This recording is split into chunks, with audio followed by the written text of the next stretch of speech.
Hello, everybody, and welcome to a disabled team. Hope everybody's doing well. Basically, Brothers Cieran and Titch hopefully be with us shortly, but I just wanted to touch on something before we really get into the show. Apparently, Richarlison's come out and says that he's going to seek some help with his mental health, and it's been affecting his game.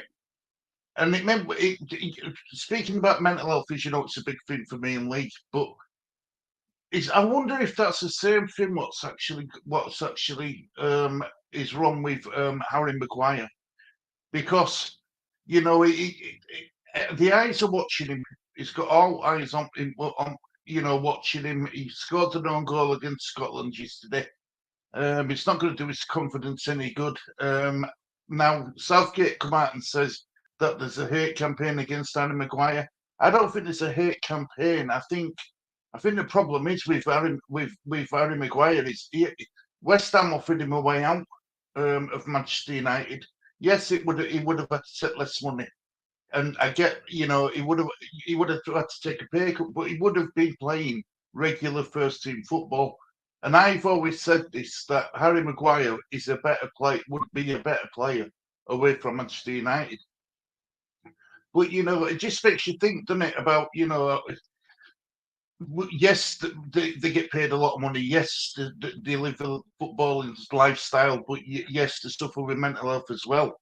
But with some people like Richarlison's going to go and get help, so he's willing to help himself. It's Harry Maguire, because everyone's around him telling him that he's wonderful, he's brilliant. He brings up all his stats. He's got a bit of an ego about him. Then you've got the England manager coming out and saying that there's a hate campaign towards Harry Maguire. Harry Maguire is never going to get the help he needs, or doesn't think that he's got a problem, because everyone's running around after him. Now then, Big Mally, hope you're doing well, mate. Hope you're doing well. Just waiting for Brother Kieran and stuff to WD-40 all these joints and stuff and get ready. You know what he's like. So yeah, and also, guys, the Premier League have brought out their 25-man squad, list of 25-man squads up, right? And I found this interesting. Now, Harry Maguire, right? The other player who's in spotlight is Jadon Sancho. Now, Sancho's been included in the 25-man Manchester United list, along with I think Anthony. No, Anthony, has he been included? He must have been. Anthony must have been included in 25-man squad list. Yeah, Anthony Mateus dos Santos. Yeah. Now, I think Man United has suspended him until they've done their investigation into him, but he is included in a 25-man squad. Now, Tottenham is a bit of a funny one, because I thought that with Big Ange going to Tottenham, I love Harry Maguire.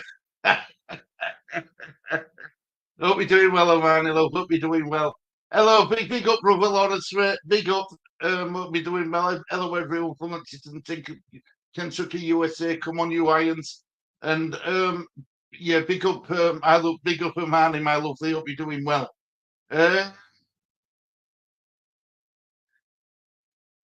Hey, hope you are massive. West Ham are massive everywhere they go, everywhere they go. Big up, Big Rob. Hope you're doing well, mate. Hope you're doing well.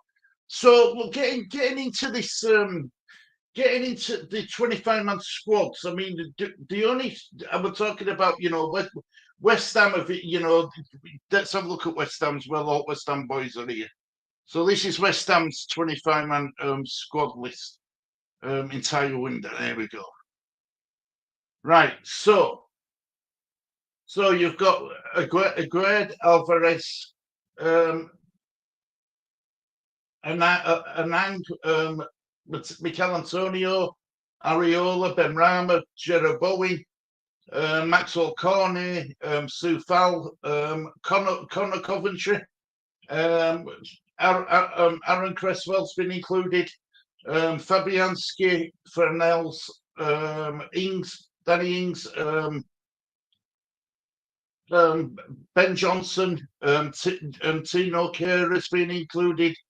Kudos has been included. I said his name right earlier on as well. Mavropanos has been included. Ogbon has been included. Emerson's been included. Thomas Suchek.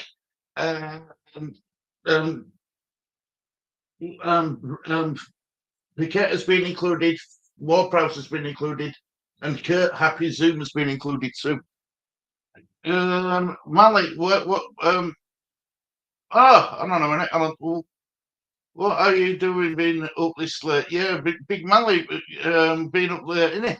Hiya, Claire, my lovely. Hope you're doing well, love. Hope you're doing well. So yes, but the big thing for me is Tottenham. They've included Eric Dyer in their 25-man squad, which I think is crazy because I thought with Big Ange he'd get away from the the old guard and the players who don't make the cut. But there he is, Eric Dyer's been included, which I think is mad. I really do. I think it's absolutely mad. So have I caught up with chat? Yeah, Mally, what are you doing up this late? Yeah, spot on. Hang on. Yeah, that's better. Right. So look, I mean, we've got Premier League back this week, which is brilliant. It's always good to see Premier League football back in it. Championships back. Leeds have got Millwall away, and I believe you've got Man City at home, West Ham fans. Now, look, ordinarily, I'd say that's an easy game for Man City, but I don't think it will be this season. I really don't. And I wonder if you're going to see your players, like, I wonder if you're going to see Kudos playing from start. And I wonder if that Mavropanos is going to be back in squad. Because, they've had 2 weeks international break to get up to match speed, haven't they? So, I've got one man with me here. He comes. Here's the main man. Hiya, Lily. How are you doing? Yeah, good. Yeah.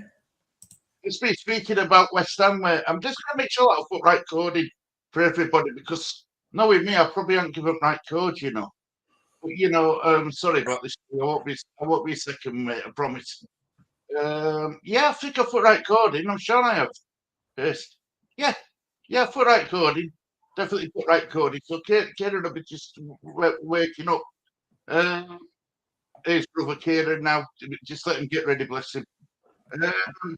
Good evening, all. Good evening, Robert. And hey, everyone's saying hello to each other. And brother Lawrence says Kudos will be a big pickup for my Irons. I think it'd be good to have in your fantasy squad as well, brother Lawrence. How are we doing, Kieran? How are we doing, mate? Are you all right? Good morning, Stewie. Good morning, young Lee. How are we, boys? Yeah, so good. I've got real football. Oh, sorry, mate. What was that? I'm glad the real football's back this weekend. Yeah, mate. I've not really seen much or looked at anything for the last 2 weeks. Find the internationals really boring, even though I get them all here on my telly. But with that stream I've got for the Premier League, but find it hard to even watch the bloody highlights. Find them quite boring. So I haven't seen a lot.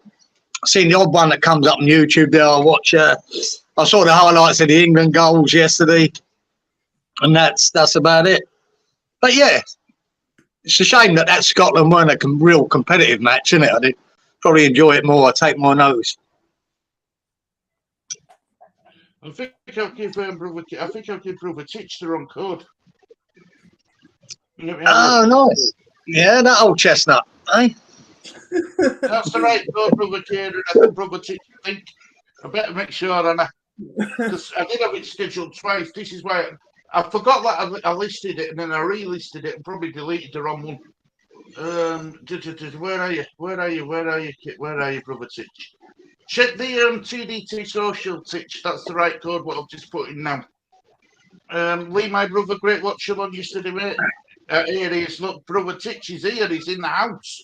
Brother Titch is ready with his head. There he is. How are we doing, my brother? I'm good. Can you hear me? Yeah, mate. Good. All good. I like you.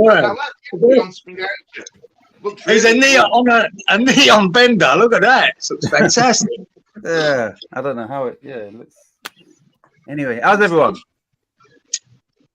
All right, Yeah, but- Titch, I'm good. How you doing, Lee? Yeah, good, yeah. Good. Brother Lawrence says, Lee, my brother, great watching on yesterday, mate. Yeah, and do you know something, Lee? I've had a lot of good words said about you with that watch on. We did an England v Scotland watch on yesterday, and it's the most I've ever heard Lee talk, ever. Wow. Oh, good for you, Lee. Well done, son. I Brilliant. do well to talk through that game. Was it? I was asleep in my bed. Yeah, I didn't watch it. I haven't- yeah, I haven't- Not that I had it anyway, because even though I get all the internationals, I don't get the friendlies. They don't put them on. So that's why I didn't see it, but I didn't know Lee. Oh, no, it's too early for me whenever that was on, probably 4 a.m. But well done, Lee. Do you know something, though? Do you know what gets me? Right, I did the England v Ukraine match with Gary, so I did watch along with Gary, and then I did England v Scotland game, which there were nothing on England v Scotland game. It was just a glorified friendly. And I thought we played better in friendly than we did in European qualifier. Honestly. Oh, yeah. I flicked through the Ukraine-England game, and it was, oh, God, watching paint dry, wasn't it? It was so boring. I didn't watch any of the England games. Oh, Pointless. oh, it was dire. You didn't miss much, apart from Harry Maguire scoring an own goal against Scotland. Yeah, You so I haven't still- even seen the highlights of any game. I've just got no interest in them at all. I just touched on this before we were live. Harry Maguire. All the eyes are on Harry Maguire because he turned down the move to West Ham, and he didn't want to leave Man United because he was to stay at Man United, earn his more money, and he's happy to sit on the bench. Now, do you have sympathy for Harry Maguire, boys? I do. Yeah, I do. Yeah, I can listen. I can understand wanting to fight for your place at Man United, because let's keep it real, keep it 100. Man United are a bigger club than West Ham, right? Right.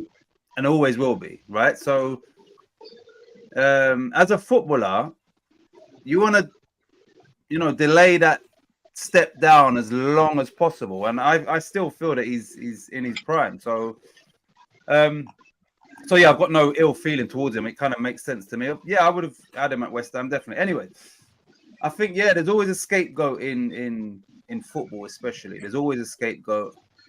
And unfortunately for him, he's that guy. But and I think it's a lot of sheep mentality as well, where people just, fans from different clubs just jump on his back. When the reality is, in general, for England, he's been fantastic. And if he's not fantastic, then he's been solid for England, in general. So I don't think it's warranted, the amount of stick he gets. You understand? I don't mind it. I like banter and all. Of course, we all love that. But sustained what it is against him, I don't agree with it. I don't know about you, Kieran. I don't know your thoughts on that. No, I'm the same. Look, I see a piece there of on TalkSport there, and I think he got it bang on. This doesn't help when your own fans have booed you, and this is where it comes from. Man United fans booed Harry Maguire when he came on once at Man United. Right, booed him. His own. I think that's a disgrace. What they're doing. They started. I mean, you expect it from the others. The opposing team, the opposing fans. You expect that. That's part of football. Getting abuse from the other fans. But to get it from your own fans, and then from the manager to take the captaincy off you. I think that to me was the writing on the wall where he should have got out. He should have got out for his own sake and his own mental health, if you like. Yeah. And it's just because of them Man United fans booing, it's just gone on then to England fans been doing it at games. Yeah. And I think it's a disgrace because he has been good for England, regardless of how poor, and his form did drop with Man United, no doubt about that. His form did drop. And he's not looking half the player he was. But again, as well, when it comes with an 80 million price tag, and you're playing for the biggest club in the world, not one of the biggest. Man United are the biggest club in the world, fan base wise, around the world. And I don't think there's any doubt about it. And that's it. All eyes are on you. And when you've got your own fans booing you at that stadium, man, God. And I'm not saying all of them, because a lot of Man United fans, are pretty sensible, I think. But you can't be comfortable with that. It can't help your performances. There's no winners there, is there? Your form's going to even get worse because of that. Very hard to have that on your shoulders, your own fans. So I think the opportunity to come to West Ham, I think he should have bit it, whatever the money. I'm sure he's got enough money behind him now not to worry about money. He should have got out of there. But again, like you said, Titch, he's playing at the biggest club in the world, and it's probably he don't feel that it's time for him to go to that lower level, which we would be. So. Yeah. One thing I would say, I'm not Mr. Patriotic or nothing like that. When England's in Europe, Euros or the World, I want England to come out and be champions. You understand? What I don't get is if you're an Arsenal fan, you ain't generally booing Harry Kane. I don't get why are these fans booing this player when he's representing England.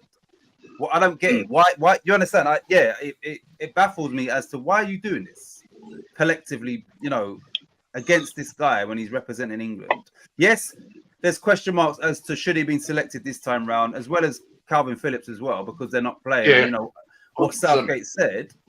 But that doesn't warrant and the booing started and all of this negativity before that anyway. But I'm saying it's not warranted. And some people, they're just jumping on a bandwagon, and unfortunately, that's sort of modern day society. You understand? Everybody just jumps on something, and for him, he's the victim of that, and he is a victim. I'm not one of these snowflakes. You understand? No, he is a victim of bullying. It's bullying. You understand? I don't even really use that term, but he's getting bullied. And it can't be good for him or his family because he hasn't done anything wrong. Do you understand? It's different if I won't use any player's name, but if you've done something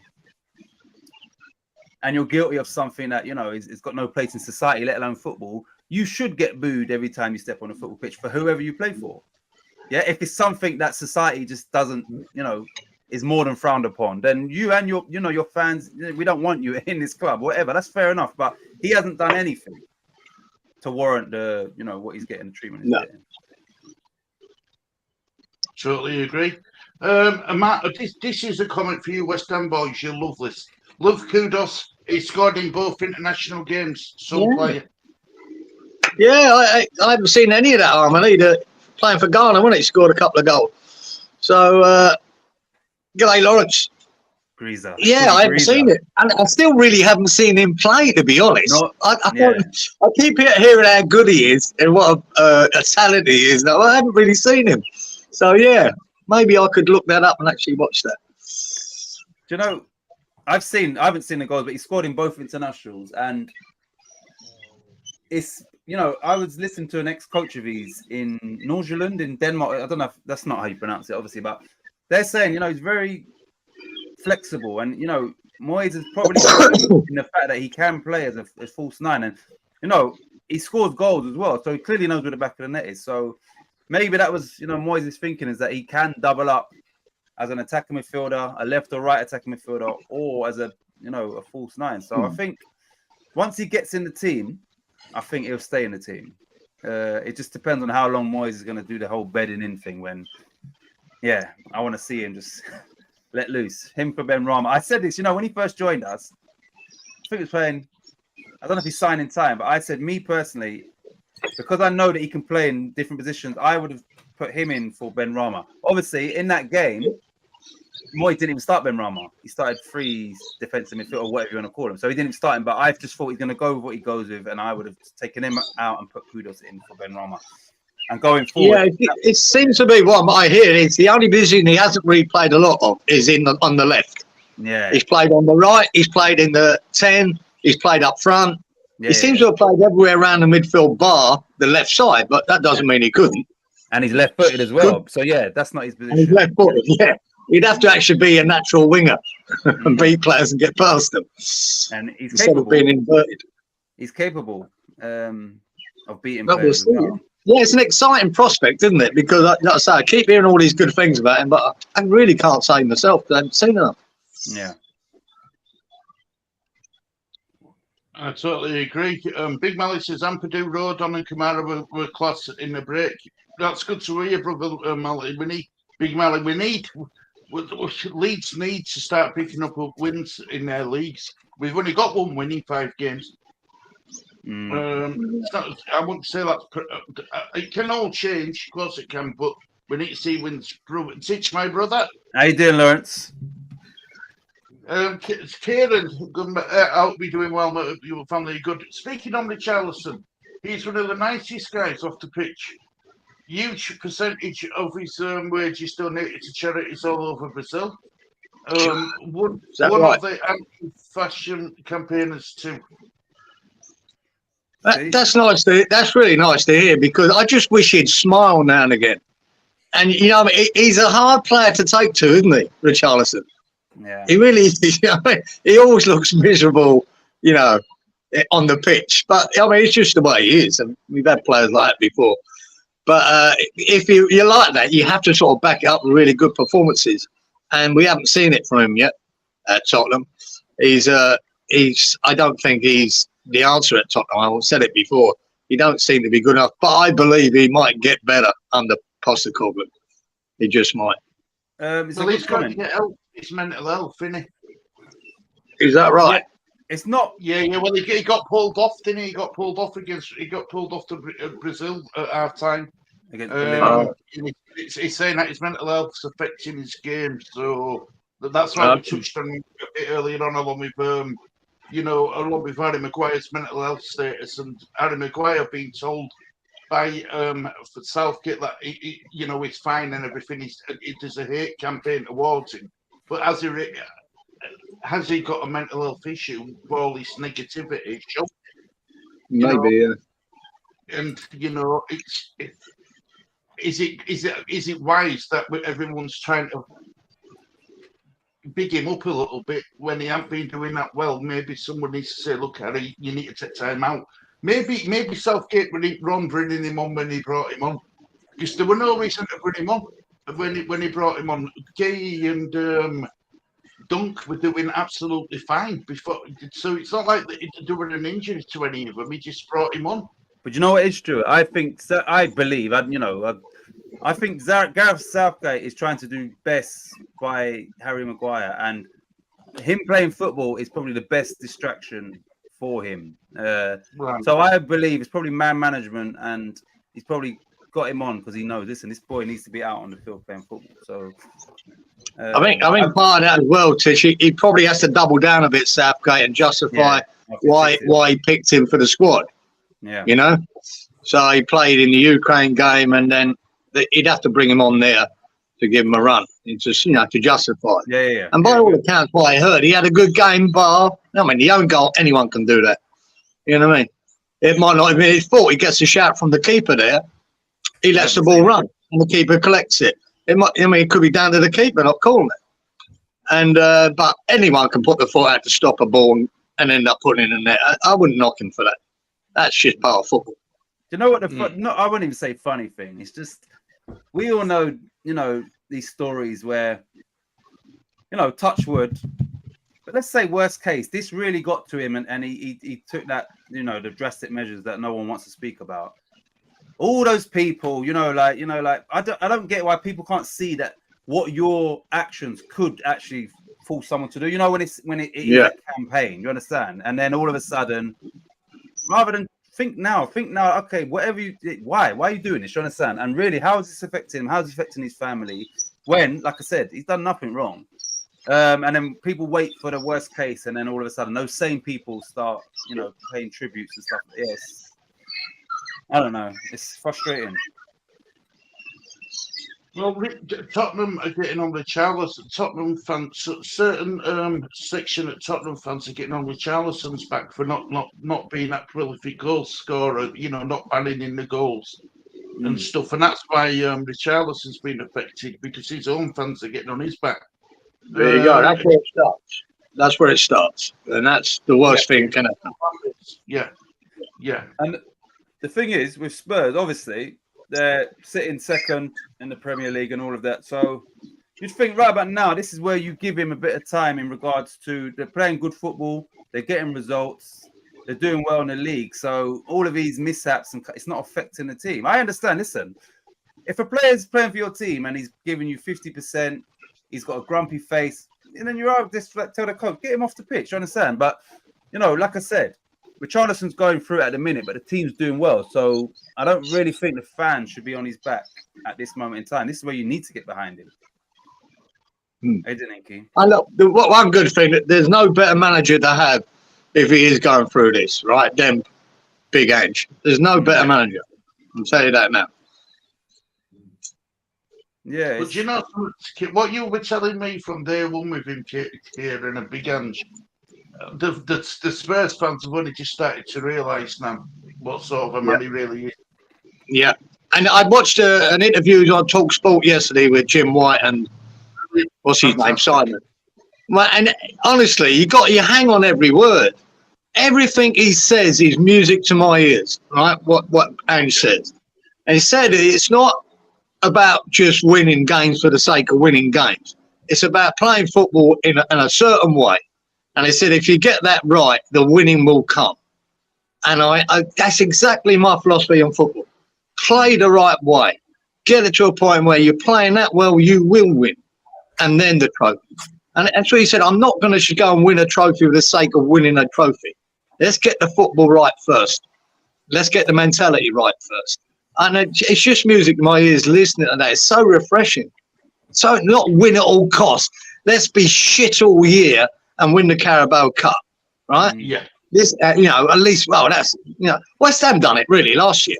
We played shit all year in the Premier League, but we won the Conference League. And it was great to win that trophy. Great. But the style of football was dire. And it was horrible to watch all year. Now, Postecoglou's the opposite to that. No, we're going to give them enjoyable football. And if we get a trophy, we get a trophy. If we don't, we're going to make sure the fans enjoy it. And I just think that's a West Ham philosophy since I was born. That's how West Ham worked. About playing football the right way. Under Ron Greenwood and John Lyle. That's how it was. And now the trouble with Premier League and the money and everything, every manager thinks winning at all costs is what counts. It's nothing about the style of football anymore. I hate it. But Big Ange is nice. Going back to not winning but entertaining, but competing. The one team for me that stands out is Newcastle under Kevin Keegan. Their fans must have been loving that. They didn't ultimately win, but they entertained. It was exciting, it was thrilling, and that's sort of that is football, where it's that was. Yeah. I mean, you're paying big money now for a season ticket at any ground now. Lots of money, man. You want to enjoy your day out. You want the day revolves. You love a good day out anyway, but the day revolves around that 90 minutes or 100 minutes, whatever it is now. That 90 minutes, and you want to see some kind of entertainment. And Postecoglou to me is all about that. It's all about entertainment. And if you get it right, you entertain the crowd. The winning will come, and it's already 4 games in? Yeah, 4 games in, and he's already turned the Tottenham crowd on his side in 4 games. They can't believe what they're seeing. Yeah, because they're enjoying it. They're actually going to a game and enjoying it. Tottenham fans haven't enjoyed watching Tottenham for the last few years, but they've enjoyed 4 games, and that's all it is. And as well as he said, there'll be times we'll go down. There'll be times when it won't work, but you just got to stick with the process until it does come right in a more consistent fashion. That's the way you've got to look at it. You see, Big Ange's it's turned so much that the Levy out movement, it's still there, don't get me wrong, but it's not as loud as what it was this time last season. It's quiet and the Levy out movement. So it's taken the spotlight off the Levy out and put it onto the that way to go back to White out. He's going to take the pressure off Levy, right? And I would say to some point Moyes done that at West Ham. He took the pressure off our board. When we finished 6th that season. Before that, there were protests about getting them out and all sorts going on. And then that died down because the results, took the pressure off. And that's what Ange Postecoglou will do for Levy. It'll take the focus off him. And you'll see. And look, and how many of them Tottenham fans would have done exactly what the Celtic fans done? Oh God, who is he? What can he do? What is it? Oh, yeah, we want a big name. We want a big name manager. I bet they all just shook their head when Ange Postecoglou turned up. And now they'll all be going, oh wow, that's what it's about. Yeah. So yeah, what I was going to say is, yeah, what Kieran's saying is, you know, like he sticks to his principles and all of that. I think if you stick with someone like that and the football that they're playing, it will transpond to the crowd. For instance, as soon as your team has good possession in the opposing half, the crowd's going to be lifted because they know, you know, we create stuff. Same way, if you're a negative team, as soon as the team sort of wins the ball off you in your half and that negativity transponds onto the pitch because, oh, here we go again, you're on the back foot. So I think once the crowd buy into what you're doing, they're going to reinforce that during the game and you know, become a 12th man almost. It can work. And they lift the team. You know, it's a double source thing, isn't it? They lift the team because the crowd are up for it as well. Every time they get the ball going forward, they're expecting good things to happen. Exactly. So everyone's excited, you know? Yep. So, yeah. Yeah. So, yeah, fair play with you. Hope you're doing well, Inky. Good evening, all. I enjoyed the friendly against Scotland more than any game England have played in years. Good to hear that, Inky. How you doing, Robert? Big up, Robert. Do you think he's got impending court in Greece on the horizon? Yeah, when is that? That's Harry Maguire. Remember, he was defending his sister. I thought that were done with. I thought that were all done and dusted. I don't think it is, you know. I think that's really. I'm sure that still ain't resolved. Maguire is taking his foot from better players. Just saying. Yeah, could be too, Lawrence. So, you know, that's a point. But that's not down to Maguire. That's down to Southgate, right? Yeah. Southgate wants to pick him. That's his choice. Maguire's just available to be picked. Remember that. If he's in there and another centre-half you think's better should be there, well, that's down to Southgate. You know, that's who you've got to blame for that. And at the moment, in form-wise, there probably are better centre-halves he could pick in there. But for England, Harry Maguire very rarely lets you down. And, you know, football is football, but there's a human part of it. And let's say and this is not his reasoning, but just think Gareth Southgate might be thinking, you know what? He shouldn't be in the squad. He's been good for me, and now I'm going to pay him back. I don't know what's going on with him mentally. Yeah, it could be that where he's like, you know what? I'm going to keep my faith. No. Not even keep my faith. I'm going to be here for you. And that's the only way you can be, by picking him. Yeah, the own goal didn't help, but that can happen. That can happen to anyone. It's as simple as that. I mean, if you're going to slaughter a player just because he scores an own goal, well, you get lined up. There's 100 of them out there. Do it every week. Yeah. So, come on. He was winning all. I don't think he lost an aerial duel when he come on. Right. I don't think he lost an aerial duel at all. Even his own teammate Scott McTominay, he wasn't frightened of hurting him. He out jumped him, got the ball, and McTominay went down in a heap, and that's his own teammate. So he didn't even back off with his own teammate. He went in hard. He went in as hard as he would with anybody else. Good words, Titch. Even Harmonie. I like having veterans on my team, but it can't be at the cost of talent. Most great players are leaders, not all, but most. Well, I guess coming back to that one, to become captain of Manchester United, you've got to have something about you, haven't you? Yeah, you have to. Yes. And you know, I don't know, and you lot can probably help me in regards to him getting selected over other people. Who is the standout? What formation did he play? 3 centre backs or 2 centre backs? 2. Right. So who are England's? Because I don't even know who is England's 2 standout centre backs. And I would probably say, Stones would be there if but I think he was injured, wasn't he? He's still injured. right? So he's Stone not to available. Maguire, you made to go to centre backs, but this against Scotland, he started with Dunk, Lewis Dunk, and like Mark Gahey.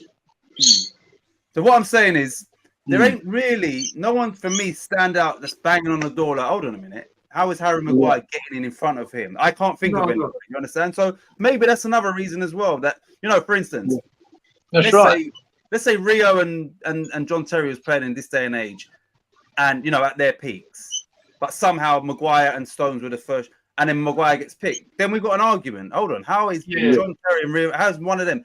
I can't think of any standout players. Yeah, they might have done okay seasons and that, but he's shown what he can do for England. None of them have. I can't think of anyone that stand out that should have. Yeah, you understand? I don't think he's replacing anyone. Yeah, well, you're taking a chance on a youngster like a Ben White from Arsenal, but I'm not sure he's up to the grade yet. But if everyone's split, I think Maguire and Stones start. That would be my two picks for the centre halves. And the fact that Stones is injured, that that confirms that you need to have Maguire in that squad if those are the first two choice centre backs and one of them's injured. It's a bit different though when last three comments, and then I'll go on. Robert, best West Ham start in 24 years. Is that true? Yeah, I've heard so. Yeah, what are you third, aren't you? We're joint second. That's what we are. Yeah, where are we? Second. I think we're joint second. Joint second. Yeah. It's because who's second at Tottenham? Yeah, T. You're only T comes before W. That's the only reason why. What we're going to say? Well, there's an argument, isn't there? Well, like you've just said about Maguire. There isn't many more centre backs who you can really call on. Yeah. If you didn't pick Maguire, but the Calvin Phillips one's a bit different. He had a brilliant game against Scotland. He didn't put a foot wrong. But Calvin Phillips, to me, there's no reason to include him in the squad. No. Listen. I can't argue for Calvin Phillips. Now, and I said this while he was at Southampton, right? Now he's at West Ham. But you can't, for a friendly as well, knowing that there's a friendly coming out, even if you don't play him, you can't put Calvin Phillips in front of James Ward-Prowse. You can't. Calvin Phillips is not playing at all, and Ward-Prowse is doing what he does. He's stamping his mark on the Premier League. He's stamping his mark on the team, and he's getting assists as he always does. You understand? So, yeah, I can't justify the Calvin Phillips one, only because there are people knocking on the door that are standing out. You understand? So that one there, I'm not sure about that. So his case Harry Maguire's case is coming up in February. Good evening, Adam. Hope you're doing well, mate. Joe Gomez was picked a lot. Did he play? Yeah, but he hasn't done a lot for Liverpool, has he? Was he in the squad or no? No, I don't think he was.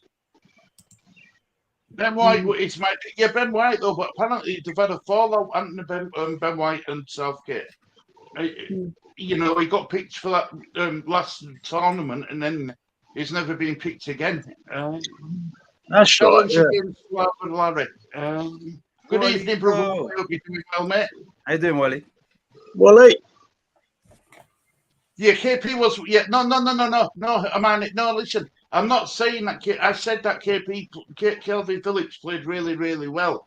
But what I'm saying is, there's people who can cover Calvin Phillips' role in the England squad. So I can't make up the same argument for Phillips as what you make for Maguire. See, sometimes though, you get where managers have their little favourite who like players and don't pick players that are based on form.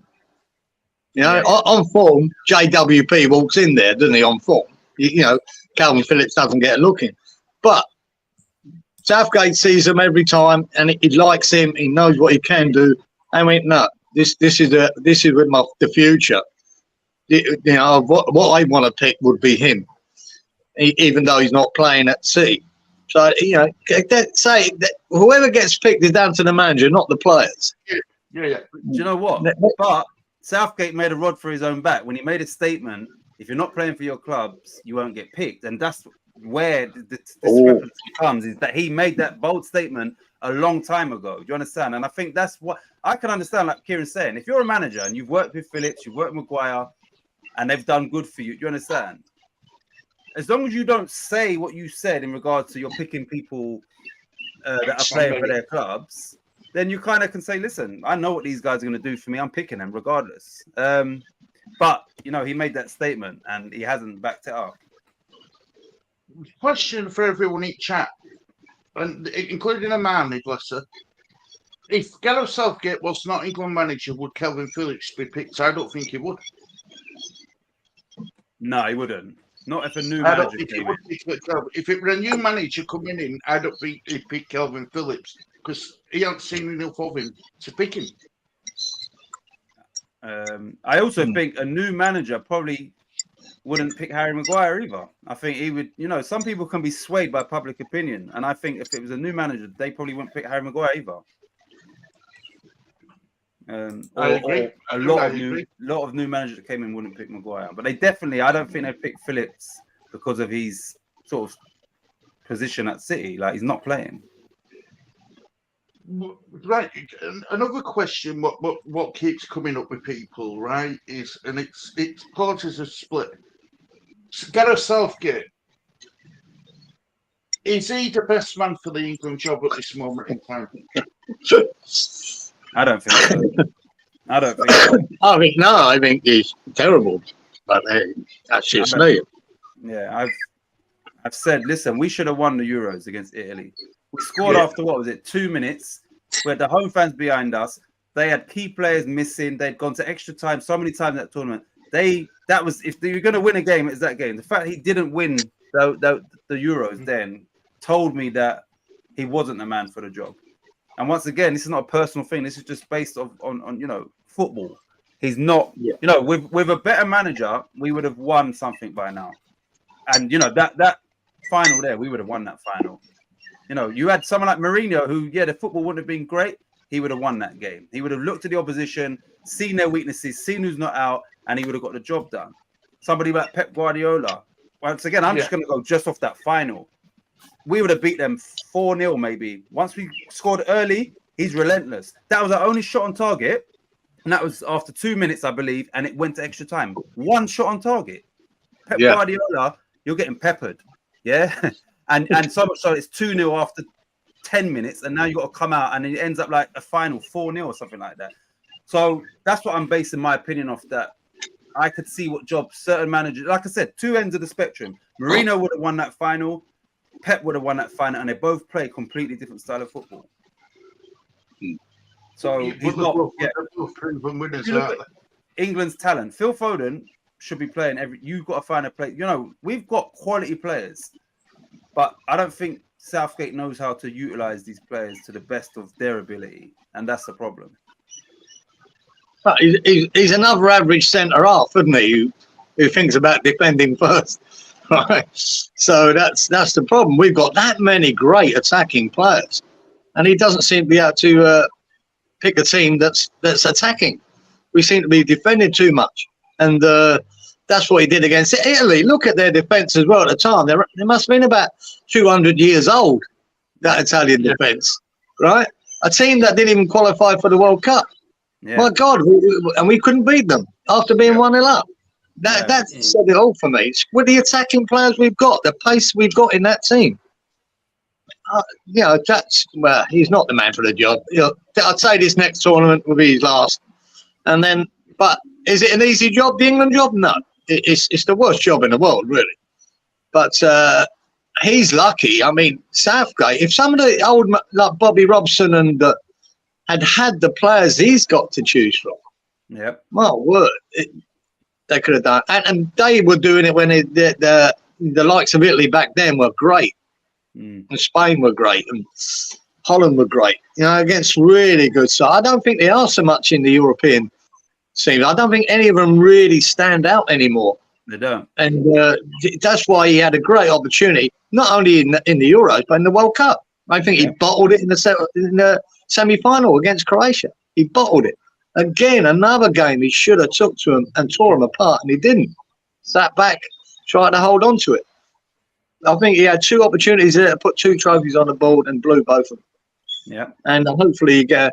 Let's put it this way. If Ange Postecoglou was managing England, right, for this, you've got a chance of winning.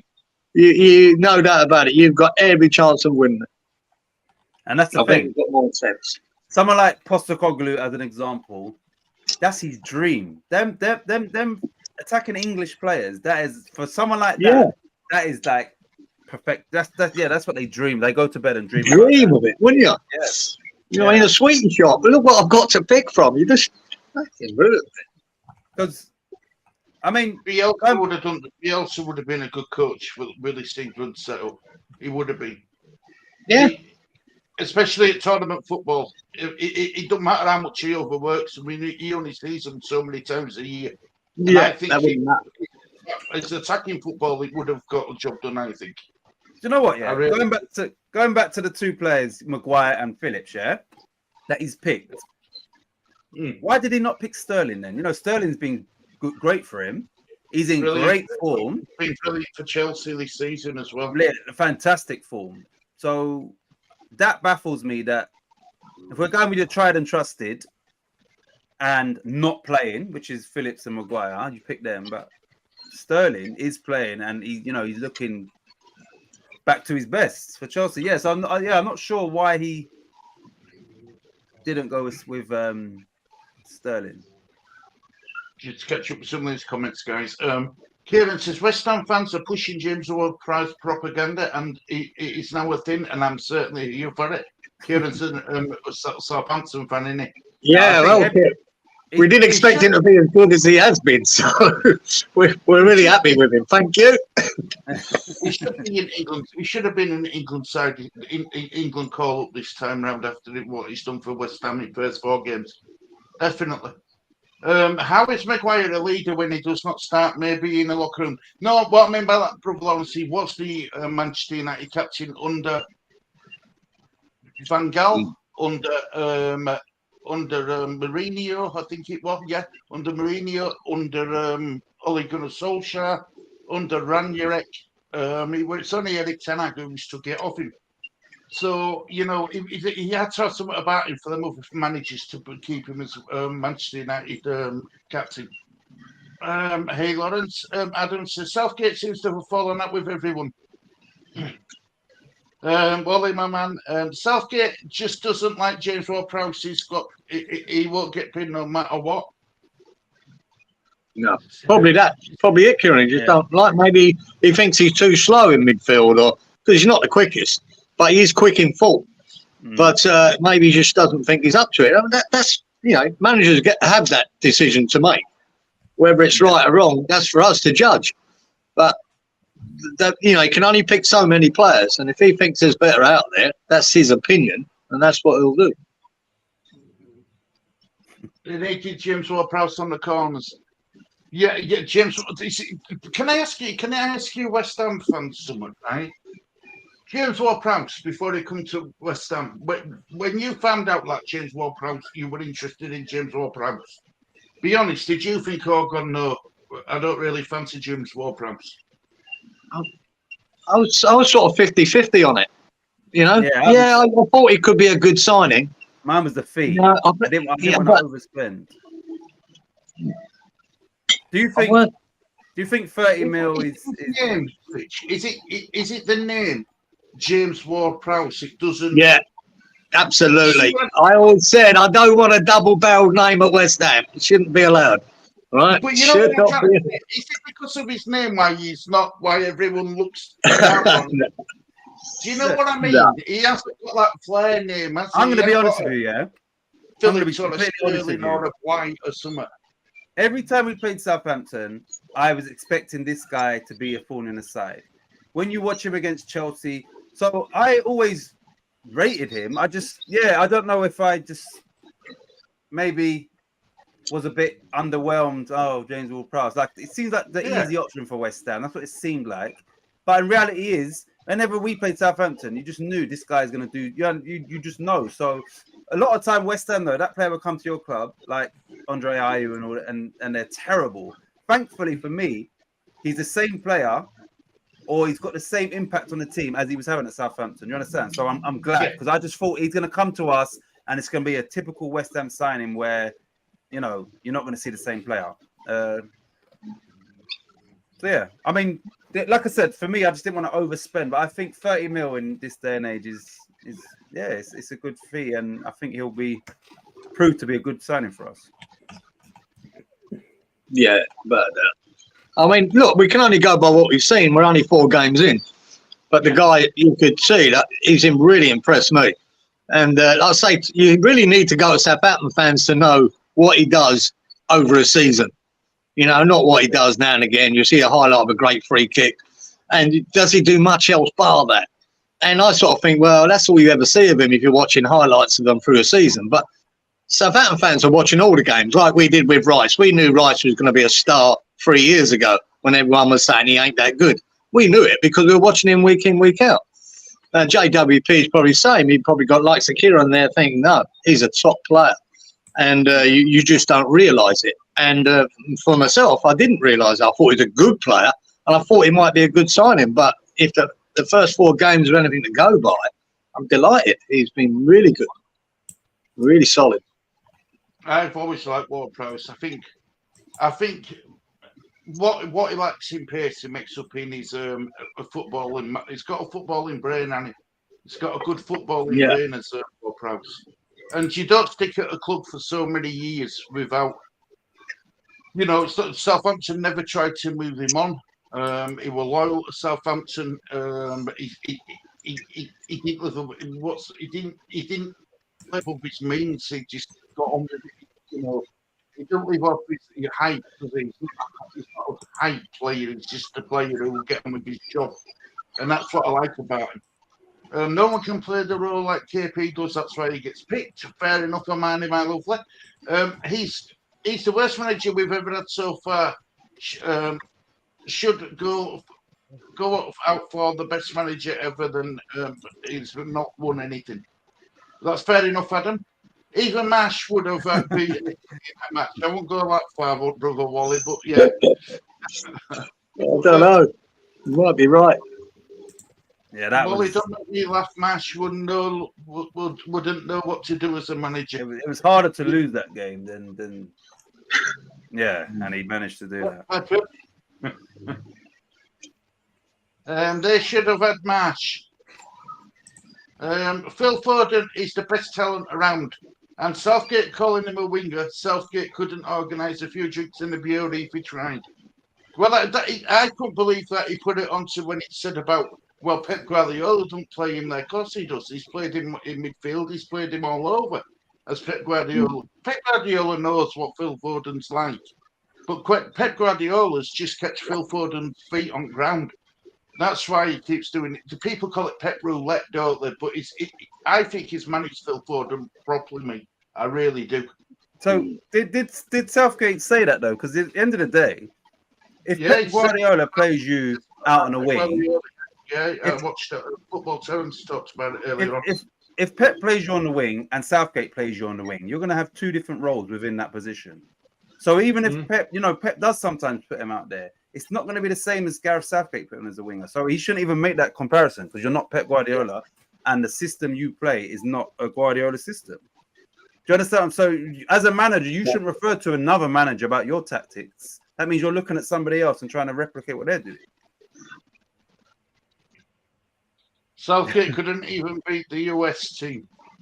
We did. No, we drew. We did, brother Wally. We did, I think. Did we draw with the States? 1-1 or no? Thought we beat them. I don't know. No, it was you. It was you. No. It was 1-0, wasn't it? Yeah. Yeah. Right, so we did. You're right, brother. You're right. He couldn't even beat Ukraine. Ukraine, knowing Ukraine after what's going off in their country, they seem to be a different team when they're playing in their. Well, they played in Poland, didn't they?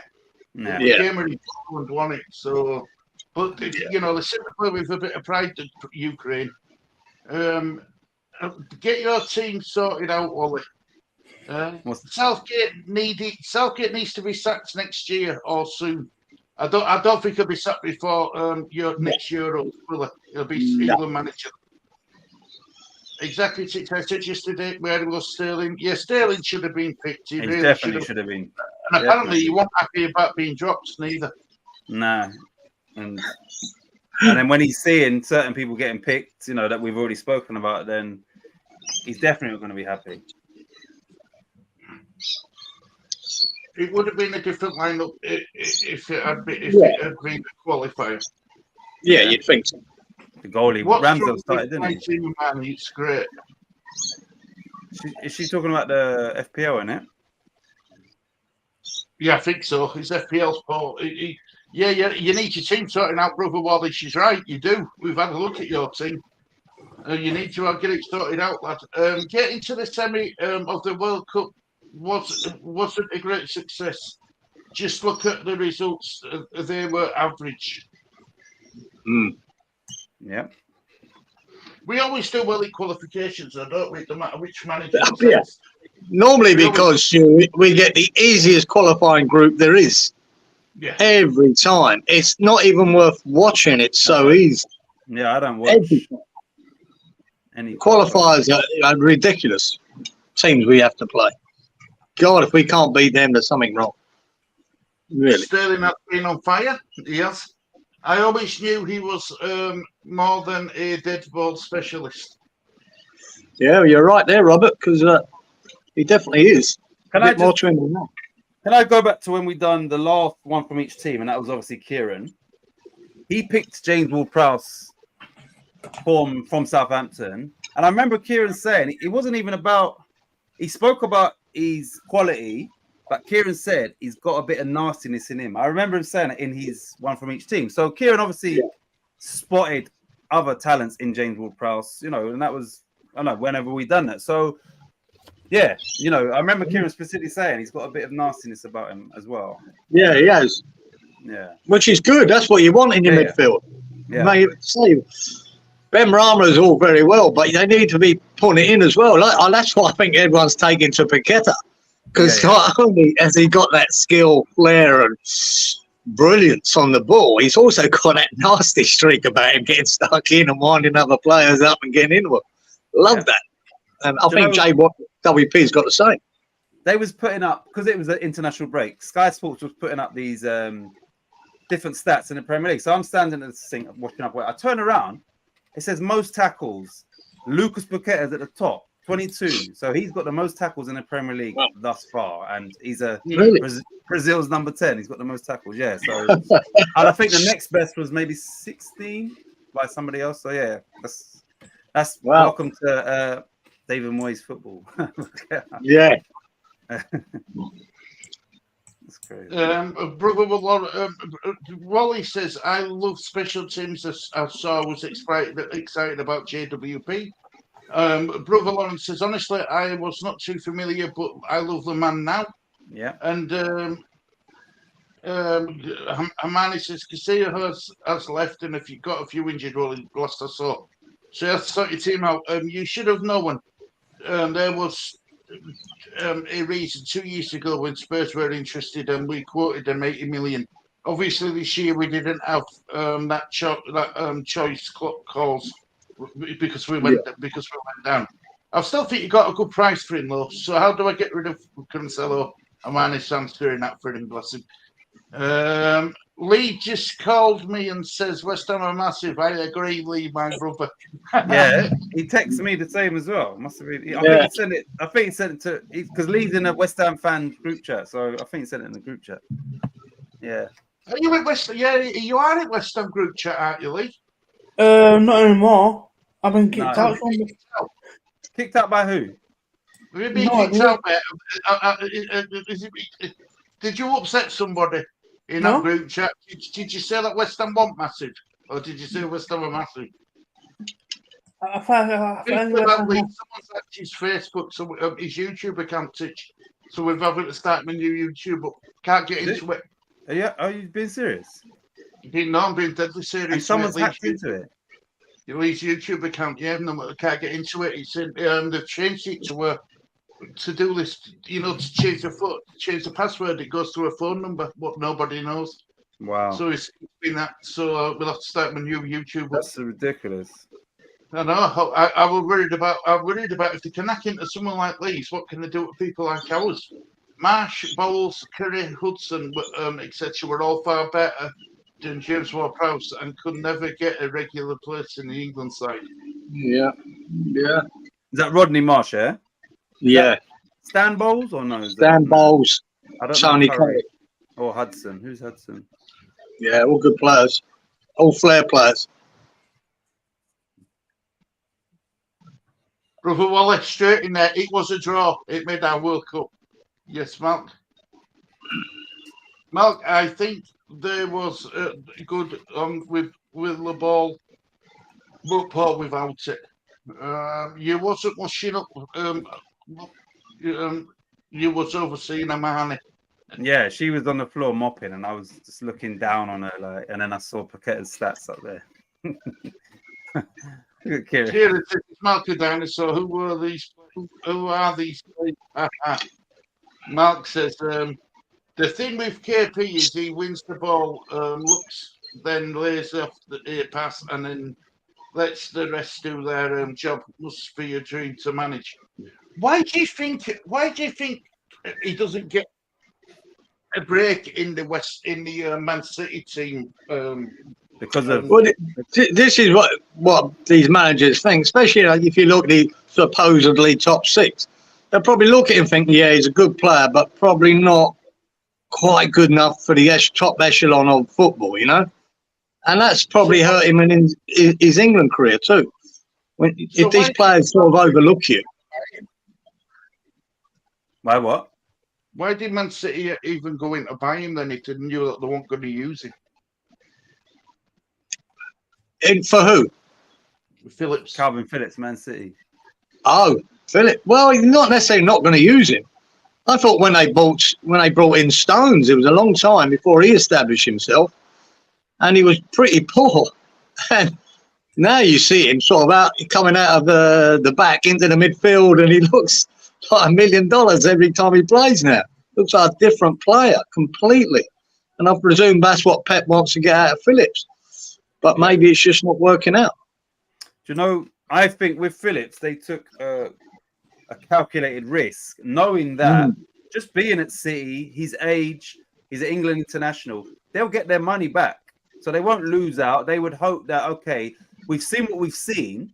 Can we bring him in and add to his game? Maybe, they can't. Maybe he is who he is, but if they can, it might take a bit of time. If not, that Liverpool was interested in him. They'll get their money back. And even if they lose 5 mil in this day and age, it's nothing to them. So he's no risk for them. And he's an English homegrown player, so he fits that quota as well. So for them, there might have been a few factors why they went for him, and they would have hoped maybe we can evolve his game. And maybe, I don't know, maybe they can't. Maybe Pep thinks, you know what? Look, that comment there, he wins the ball, lays off pass, lets the rest do their job.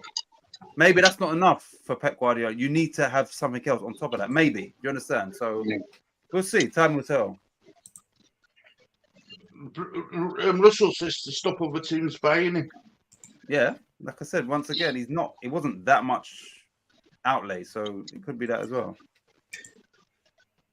I think Kudos is in my EFL team now, fantasy team from West Ham. Yeah, he looks a good player. In an FPL terms, he's only 6.5 million, which you just stop other teams buying him. Yeah, so much. Can you believe that? I'm actually up to date with chat, guys. Don't you flood chat now, guys? Honestly, flood the chat. I won't be impressed. No, but seriously, can be right. Let's spend a bit of time just talking about the two games, right? Leeds are away to Millwall. West Ham are at home to Man City. Now, let's start with West Ham, with you two boys being here. West Ham. Right, ordinarily you won't give them a chance against Man City, but I think they've got a good chance this time, Titch. I really do. to get at least a draw or something. I think they might get a draw. Nah. Man what they were last season. They're not. Well, Man City suit West Ham style, that's for sure, because they're going to have 80% of the ball, and we're not. And can we hold out? That's all it is. Can we hold out and maybe hit them on the break? I think it's possible because it suits us, but we'd have to be, we'd have to do everything perfect. And my point with that is, the win against Brighton was a great win, a really good, and we were clinical, in our counter-attacking, absolutely clinical. But with a 9-man defence, they still had about 8 shots on target. We had a keeper pulled off 3 worldy saves in Areola. We had the Ings clearing one off the line. We were still under pressure. They still could have scored 3 or 4. And with Man City, I expect the same. Areola would have to have the game of his life. Our defence would have to be perfect. And our counter-attack would have to be so good. But we'll see. If they get an early goal, Man City, I think, it gets harder because it all sort of goes out the window, the tactics then, doesn't it? And it's hard to see us changing.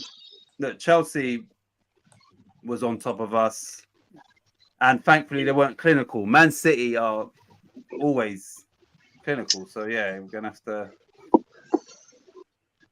I don't know. We're gonna have to pose more of a threat than just sitting back because it will be relentless. Well, we could get another record for the least possession in a game. We might do that. 15%.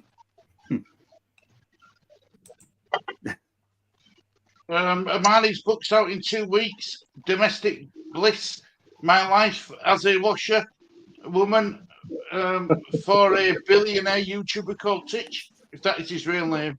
I don't think she's going to win 2-1. I don't think she's going to win 2-1 this week. Yeah, but if he was on a channel with Man City fans, they'd probably say you're going to smash the 4-0 this week. You think he's been nice to the West Ham contingent? I can't. Nah. City have a few injuries as well, You never look. Like I said, the game's set for us. It's what we need. We need a team coming at us. It's just that they've got so much quality. It's hard to think that we can keep them out, and we need to score first. So it's hard to see it. But could we hold out? Possibly. As I say, we have another great performance from Areola, and things go our way, and they're not as clinical as they normally are. And you'll get Man City will have a couple of blips this season. Games they do it every year. Games they should win and don't, but it's very rare. It's only a couple. If this could be one of them, hopefully.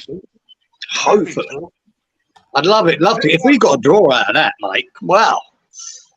Everyone will be tipping us for winning the league.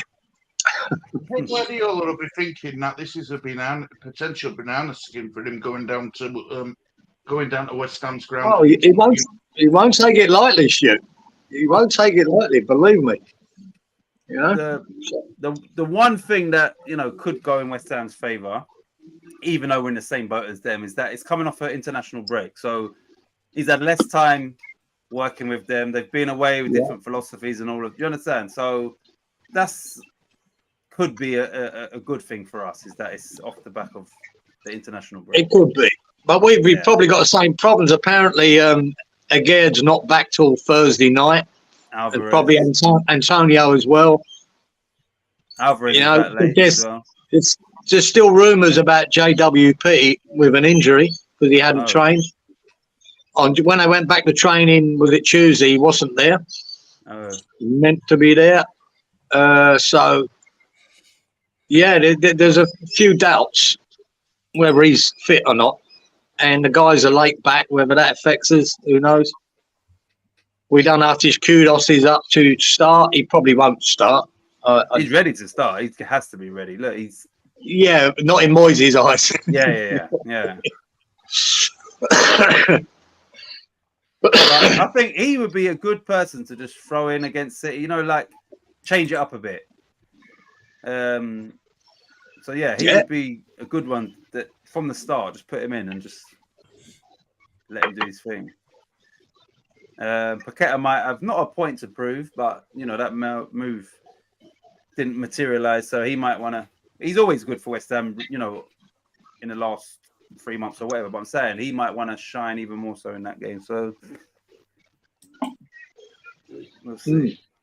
Haaland was injured for Norway, I believe. Not that they need him. Ooh. Well, He's some massive positive. I'll still be happy if he weren't playing. Yeah, definitely, 100%. Without a doubt. No. Yeah, he's deadly, man. If he's not playing, that helps. But like he's saying there, they've got so many others too. Still got Alvarez there, haven't they? And then you've got Foden coming at you, and Jesus Christ. Yeah, there's a lot of talent there, isn't there? Mm. Robert says, Was he back to training today? Oh, that's good. That's good. Sweet. It's going to be an interesting game. It's going to be a really, really interesting game. What's more interesting, Leeds and Millwall? Yeah. What do you think of that one? Away at Millwall. Millwall. Championship, eh? Welcome back to Championship. That's what it's all about, isn't it? Leeds United fans going down to Millwall. Something to look forward to. Not fans will, but you know, I personally won't fancy it myself. You know what I mean? I wouldn't want to get my head kicked in. You know, I mean, you know, it's not that pretty as it is, so I don't want to make it any worse. You know what I mean? How many points have they got, Lee? Millwall? Millwall. I think they're higher than us in table. We're 15th, aren't we? 1 win, 3 draws, 1 loss. Right, Millwall in 12. 12. Millwall got 7 points. How many points have we got? 6. Okay. So we're 1 point behind them. Mm. You see, but right, here in the Titch, right? I can ask you this because it's going to be an unbiased answer. Leeds United, 1 win, 3 draws, 1 defeat in its opening 5 games. If I told you, then would you say that Leeds United are going to get promoted automatically? I spoke to you about this maybe a week or so. I think as it's a new manager and new players, you would hope that in the not too distant future, he turns those draws into wins because you've only lost 1 game. So it's not that bad, you understand, especially when you're a team in transition and all of that. So yeah, if he can get 10% more out of the team because he's more familiar there and you know the signings are settled in that.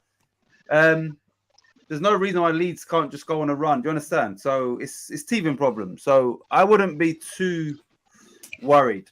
Yeah, you're not just gonna. I know Leicester. I think they've won 4 out of 5, haven't they? But generally, yeah, you're not just gonna come down and it's easy peasy for the 3 teams. Do you understand? You've got to find your way in the Championship. So yeah, it's not too worrying. I mean, if you beat Millwall away, then it just looks, you know, completely different as to where you are in the league, how many points and all of that. So it's not like you'll come down and you've lost 3 or you understand, drew on 1 and nah, you've been beaten once.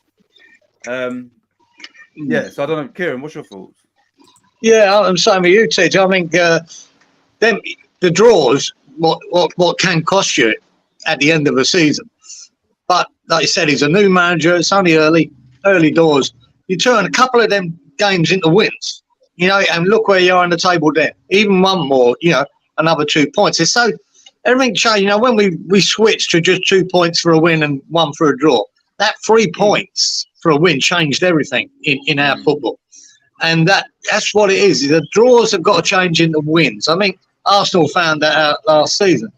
They drew too many games. Liverpool found that in the past when they're trying to challenge Man City. Too many draws cost them the league. So for them to try and get promotion, all he's got to do is start turning them draws into wins. And they're not losses. One thing about a draw is it's not a terrible start. You know, 3 draws not a terrible start, especially when you've got a new team, new players, new manager. As long as you're not losing them You don't want to be, the good teams, they turn draws into wins or losses into draws to get the points. Man United were famous for it, nicking a win at the last minute or getting that goal to get that draw at the last minute. They're very good at it, and it makes a difference to your season. And I think if he gets it right, he will. And like I say, just when you've got 6 and 7, what's the top team got, Stu, in the championship? How many? Lee? How many points have the top team got? Preston, they've got 13. They've played 5 games. They've won 4 and drawn 1.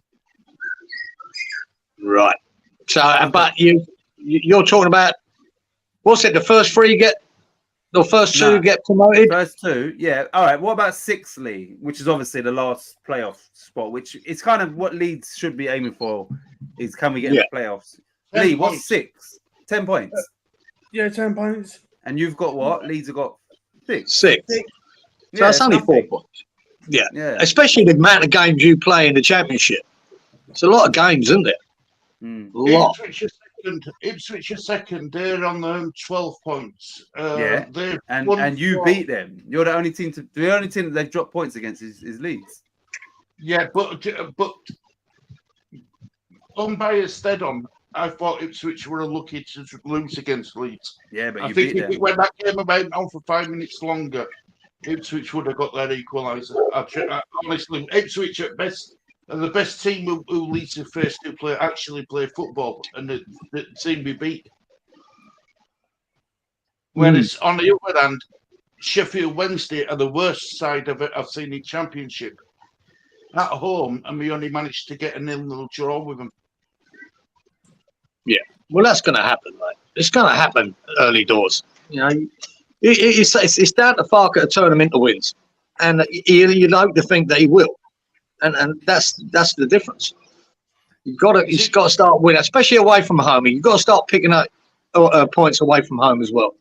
You've got to be going to away grounds and nicking a draw or a win. But you can't be going to every away ground to lose. That was West Ham's problem for years. We were so good at Upton Park at times. We'd match anyone. As soon as we went away from there, we were dreadful. I travelled all over the country. I can only remember winning about 3 times. I went to about 50 different grounds. Our away form was so bad. But if you can get that right, I just no reason at this stage. Like I say, the amount of games you play in a season in that league, it's too. Ipswich could drop right down 10 games later. Who's to say? I said at the end of the season, like Leeds are going to be the big fish, and a Yorkshire derby against Sheffield Wednesday. Yeah, they might have been the worst team, but they're coming to fight and scrap. It's a Yorkshire derby, and Leeds are the big boys. Do you understand? So, and then when you go and play against Ipswich, who are flying and playing good football and all of that, that obviously Leeds got the win there. So, yeah, Leeds have got. You're a big scout now in the championship. We've got to find a way of beating low block teams, We struggle. We're really struggling against the low block teams, and we seem to play Rutter up top and Perot behind. It should have been the other way around, because Perot was dropping. In past few games, Perot's been dropping deeper and deeper. Well, because we've got Rutter at top. Maybe if we switch that round a bit as well. You know what I mean? I will answer this though. It says unfair question, Stu, with an ongoing window. But that goes for Preston as well. It's an ongoing window for Preston, but they still managed to get the 4 wins and a draw. They're still undefeated. So, I know we had a lot of uproar and stuff like that, but it's the same for every team in that league. The transfer window were open for everybody. But I know what he's saying about we seem to have a lot more to deal with. I mean, we lost Cine in the last second of that transfer window. Where's he gone? That was a big shock. That were a big shock with that losing Cine. Where's he gone? Cine? Yeah. He's at Bournemouth.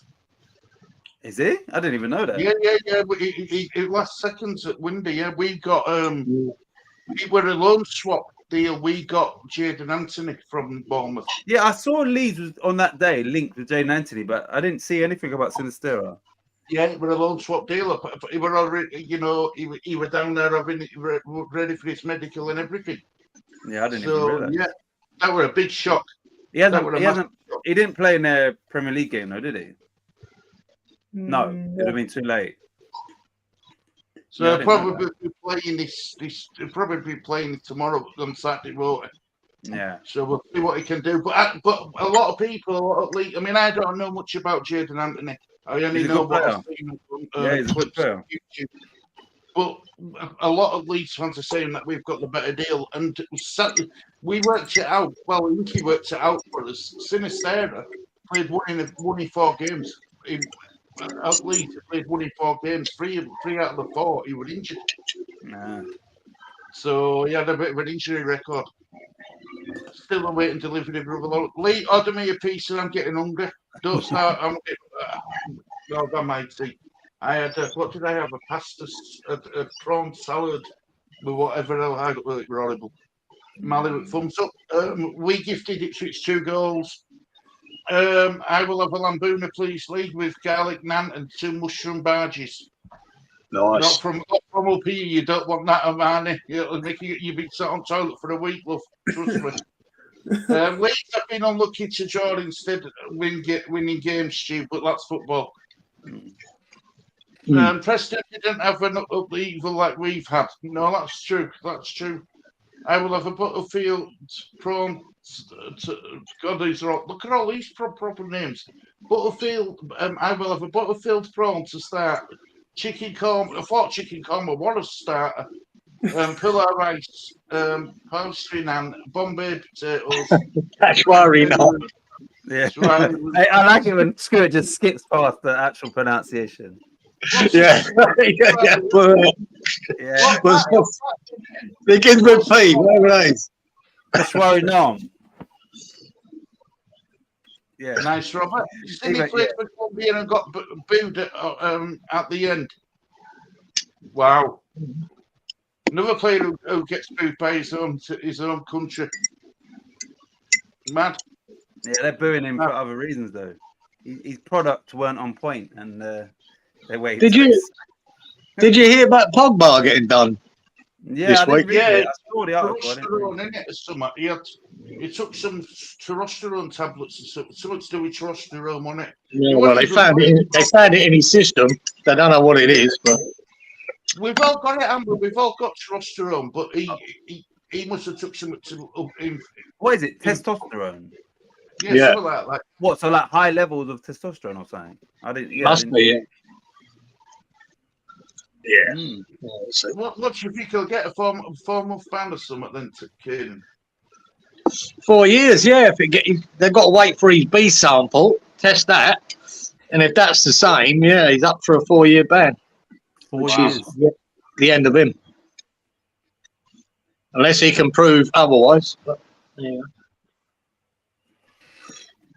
Malcolm says that he'll stick to English food. Yeah, sausage. I had my first Stirling steak in a pool over there. It was gorgeous. It really was. I have to run, mate. Thank you all. Come on, you irons. 2-1 Hammers. Yeah, Lawrence. See you later, Lawrence. Lee, are we going to beat Millwall? Probably, yeah. Yeah. Well, cool. I don't mean end the game when they all arrange to have a big scrap. I mean on pitch, are we going to beat them? Yeah. Right, good man. Yeah, it gets a bit testy there around that hill ground. Well, it's a Sunday at dinner time due to police advisory. Just changed it to a Sunday dinner time kick-off. Is it on Sky or nah? I think it's on Sky. Sky. That is English food. It's our simple diet. That is English food, a simple diet. 3-1 Leeds. I hope you're right, Harmonie. I hope you're right, love. Yeah, it'd be nice when you get back from a break like that. It's nice to come out firing, isn't it? Get something. I don't think we'll be firing, but You never know, mate. We might try and nick a point. If we nick a point, mate, God, it will scare the shit out of Man City. They'll be gutted. But if you can get 3 points away at Millwall, sweet. You know, I think this now is like the start of the season for a lot of teams. You know, like they've done their business. Yeah. They know who's going to be there for the season. So this is kind of like a reboot, even though it's only 4 Yeah, or it 5 is. games in. So now you'll get a better picture, I think, because some of these managers, the uncertainty and all of that. So now, yeah, you might see, a different version of Leeds. Yeah, Big Murray says you look Leeds to win 3-0. 18 to 1 on Bet365, 3-0 Leeds win. Amanda there, she's doing well as Amanda with them. Anyway, she does well. Right, so what we're going to say. Do you know, look, do you know when Kudos come to West Ham and he said, didn't he, I've come to entertain? Yeah. What do you think David Moyes was going through? What do you think we're going through David Moyes' brain when he heard the words "I've come to entertain"? I bet David Moyes thought, "Cool." Yeah. I hope you've got entertaining defending. That's what Moyes is thinking. Like Paqueta. He entertains with his tackling. So maybe. He's hoping that his entertainment comes when he scores his goals, you know, like his celebrations, but that's not what he meant, obviously. Yeah, to be honest, I'm not sure where he fits him in yet. This is, I think, it might be Moyes' headache at the moment. Where do I fit him? You know, if he's not normally on the left, do I take a chance, put him out on the left, drop Benrahma? Apparently his favourite position is Paqueta's position, or on the right where Bowen is, and that's not going to change. No. So it's interesting. I don't believe he's starting against City. I don't think there's any chance of that with Moyes. But it interests me where he fits him in, you know, where it works. I don't know myself.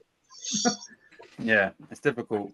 He might have to wait for an injury or suspension before he starts. Leeds are on Sky Football, a main event. We're massive.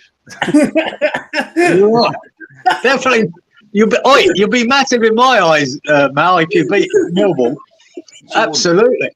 Yeah. 3-1 is 18 to 1. Right, and that's 3-0 is 20 to 1. That's on Bet365. Just not. It's not. That's worth a couple of quid, isn't it? Really? Yeah. Why not? 3-0, 3-1. Yeah, one of them. Got 2 quid in it. So who are the favourites to win that game? I'll put 50 pence on it. I'll see how it comes. Who's the favourites to win that? God. Is it Millwall as the home team or Leeds as the bigger team? Responsibly, everybody, please. Yeah.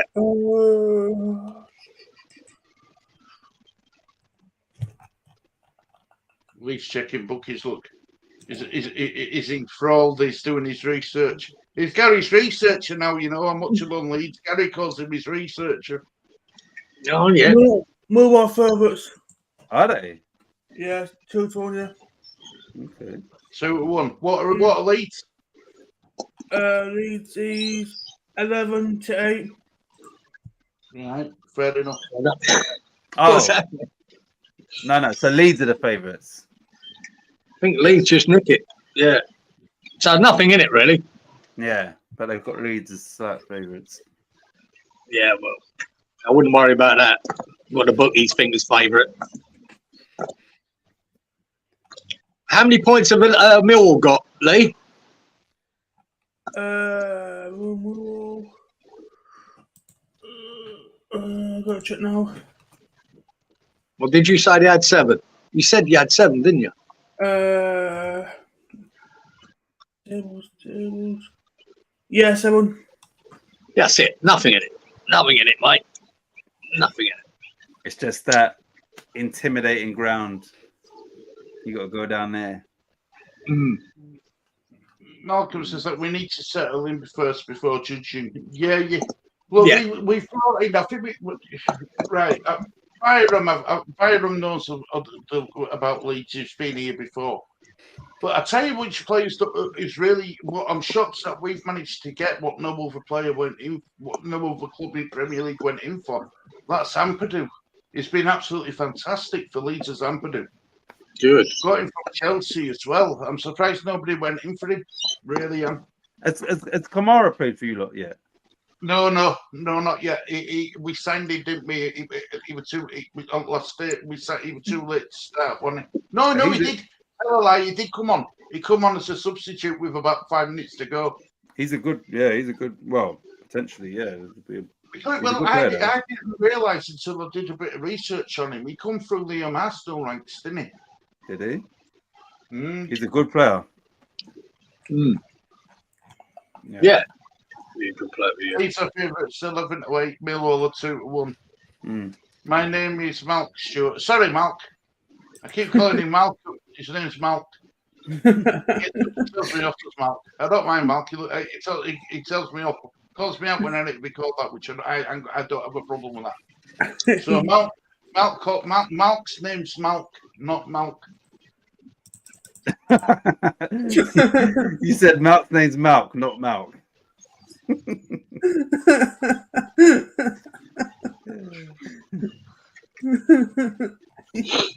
Malcolm, Malk. That's it. What's the early? Is there a 12:30 kickoff on Saturday? Yeah, Liverpool and Liverpool Wolves. That's okay. Liverpool at home, obviously, yeah. No Wolves, no Liverpool there. Oh, that's okay. Because West Ham's at 3, isn't it? Yeah. That's a weird time, isn't it? The West Ham v Man City. You would have thought that might have been on Sky or something on a Sunday. Who's playing Sunday then, Lee? Who's playing Sunday on Sky Sports? Sunday is Bournemouth and Chelsea. Yeah. Everton and Arsenal. So Everton and Arsenal is the 4:00 game or 4:30? Yeah, 4:30. Yeah. What about the 5:30 on a Saturday? That's on Sky Sports. Who's on? Newcastle against Brentford. Who's at home? Newcastle. That's not. They haven't started out well in Premier League, have they? Newcastle. No. And no, they haven't not had a great start, have they? Yeah. So could be a longer season for them. They might not do as well as they did last year, especially with Europe as well. Might be a bit testing for them. And their owners and that, they're looking for progression.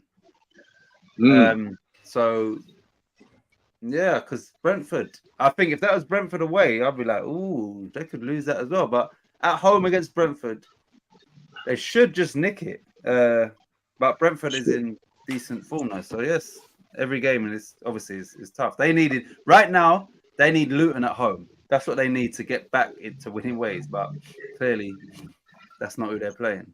Who's Luton playing actually? Yeah, tough game, Brentford. Yeah. Luton got Fulham. Fulham. Where is that, Lee? Home or away? At Fulham ground. Luton need to start picking points ASAP, don't they? Yeah, from what I saw, they ain't getting 3 points against Fulham, and if they are going to get, majority of the points, it will have to be at home because of the style of play. But I can't see them getting anything out of Fulham away. And this ain't the same Fulham as last year either, who had a solid season. But yeah, Luton just look a bit like a championship side. Yeah, they look like a championship side. Whether they can survive, it's doubtful, isn't it? But like I said, there's probably 5 teams there that could all be in the battle for relegation, I reckon. Everton being another one. They're looking. Who are they playing, Lee?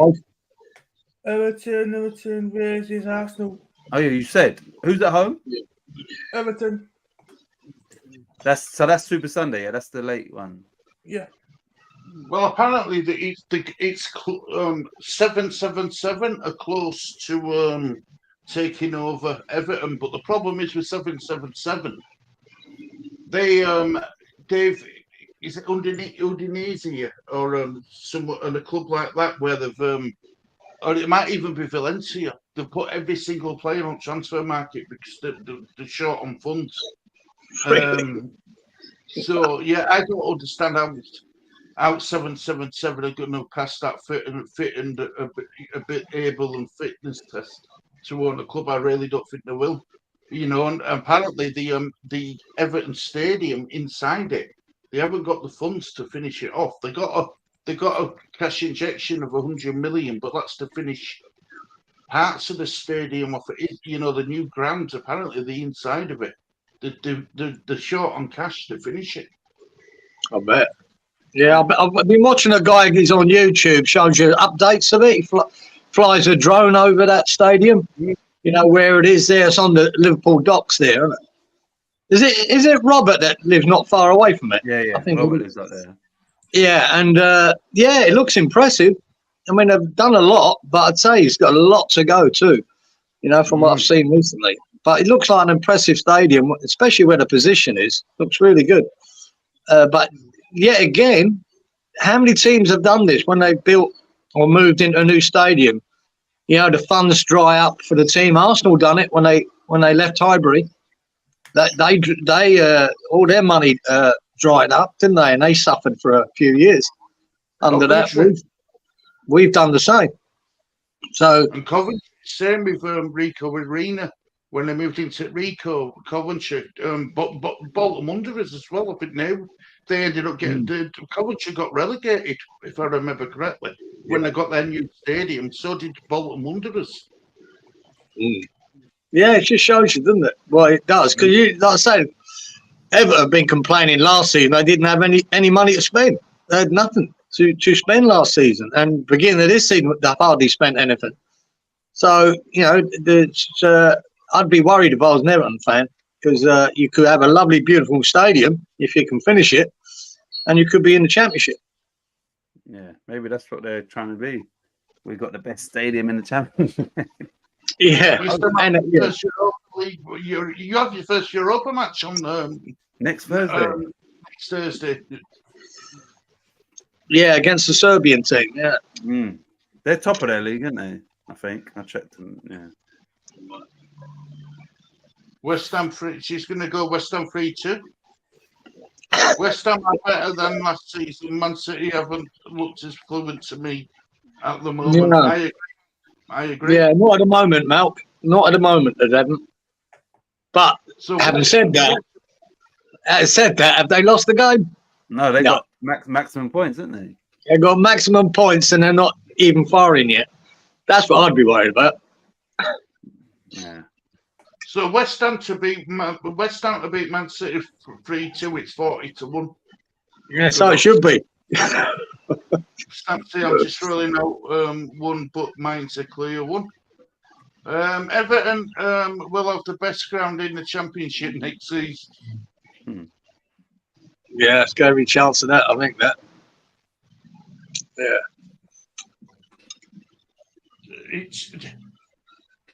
They brought in that beach fellow, haven't they? He looks half decent. He bailed them out against Doncaster in that EFL Cup, didn't he? He turned it around for them. And they've got Dan Tuma there now, haven't they? Yeah. They sold, surprisingly to me, they sold Damari Gray. He weren't getting played, was he? And he had a fallout with Dyche and Club, didn't he? Yeah. Apparently so.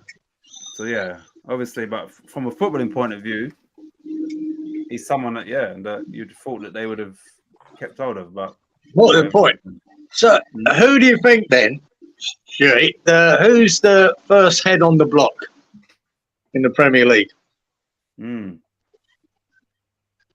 That's a good question. Who are we going to look at this year? That's where the betting should be going. That's where your money. Who's the first on the block? I think, despite what he's done for Luton, I think he could be Luton manager. You know, it all depends. It all depends on. I mean, if Luton are happy to be in Premier League for one season, get 200 million when they get relegated or whatever they get, they could live off that for a couple of years. Well, for a few years, let's be honest. No, do you know something? I'm gonna go Sean Dyche. I think the pressure will mount on Everton you know, Everton, they know that they're a relegation, you know, relegation battle side this season, but they won't want to get relegated, will they, moving into a new Oh, no. stadium? No, I think So it'd be devastating. Yeah, my money's sort of on him as well, because especially even though they're playing Arsenal this weekend, if they could nick something off Arsenal, right, it might change people's opinions. You know what I mean? He can do something there, but if he gets a flogging off Arsenal, Everton fans, I mean, they're not happy as it is. You know, if they get a hammering off Arsenal, you know, the pressure will start building. I think he looks favourite to me to be the first one gone. But then again, who do they bring in? You know what I mean? That makes any difference with what they've got. Right. This is looking at the league table, because I was thinking no one stood up for me. I don't think Luton would do it because of their expectations. I'm thinking, realistically, you got to look at Daesh. You got to semi-look at Eddie Howe, because of, you know, these people have been the people that own the club. They want success, and you've also got to look at maybe Ten Hag. You know, for me, I think Poch will get time, and looking at the expectations of the clubs, they're the ones that actually stand out for me. Is Ten Hag, Howe, and Daesh, only because of their expectations and where the clubs are at. Yeah, I can't. All the other teams, I can't really. No one's standing out. You know, Gary O'Neill at Wolves, will they give him time? Probably. So yeah, it's a hard one. That's a hard question, actually, Kieran. Gary O'Neill could be. Yeah, depending on the next few results, he could be on the list. Not say they will sack him, but he could be on the list. Like, if let's say Newcastle lost at home to Bournemouth, so they would have won their first game, lost 4. They're in the Champions League, so they've got more to contend with. Those Saudi Arabian owners, that would not be what they would have envisioned for this season after last season. Do you understand? And they are trying to win that Premier League. That's their intention with Newcastle in the next 3 or 5 years. That's the aim. So yeah, Eddie Howe, like I said, it's, you know, it can change week by week. But if they were to lose at home to Brentford, I think there'd be little ramblings, you know, little slight discussions. Is he the right man for the job? Now has he taken him as far as he can? And because I always thought that when they signed him, that he'll get them to a point, and then they'll bring in a name. I think you said that when you've said it now. I think you actually said that a while back. That he would. That would be the starting point, and then, you know, And he's done really well. He's done really, really well. But he might not be able to take them to that next level. That if that's what they're looking at, winning the league and really competing in Champions League. I think they're probably a year ahead of schedule, if anything, where they finished last season. Overachieved last year, and that might be his downfall. Yeah, that could be his downfall. Yeah. And if you look at the group he's got in Champions League at Newcastle, I just can't see him getting out of it. Yeah, it'll be a tough one. It's tough. And yeah, you know, Kieran just alluded to it, but if you bring these people, you know, instant success for them was Champions League in the first full season. They get used to, okay, this is how it is. You know, Roman Abramovich got used to winning. And so, yeah, I think he's made a rod for his own back. And they're expecting big things. They're probably expecting, can we win the FA Cup this year, and definitely Champions League qualification again. That's what they was thinking, and that might not be the case. And for them, that's failure. And Big Mally says, Daesh. Robert says, I didn't know about this, but Everton might be delayed with the worker dying on site.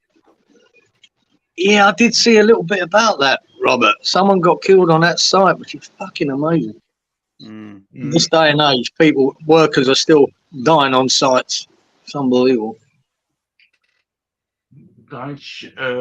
Who's available at the moment beside Big Sam? Potter's available, isn't he? Yeah. Waiting. Is Lampard available still? Oh, not for Everton, actually. Is available. You know, all the usual suspects.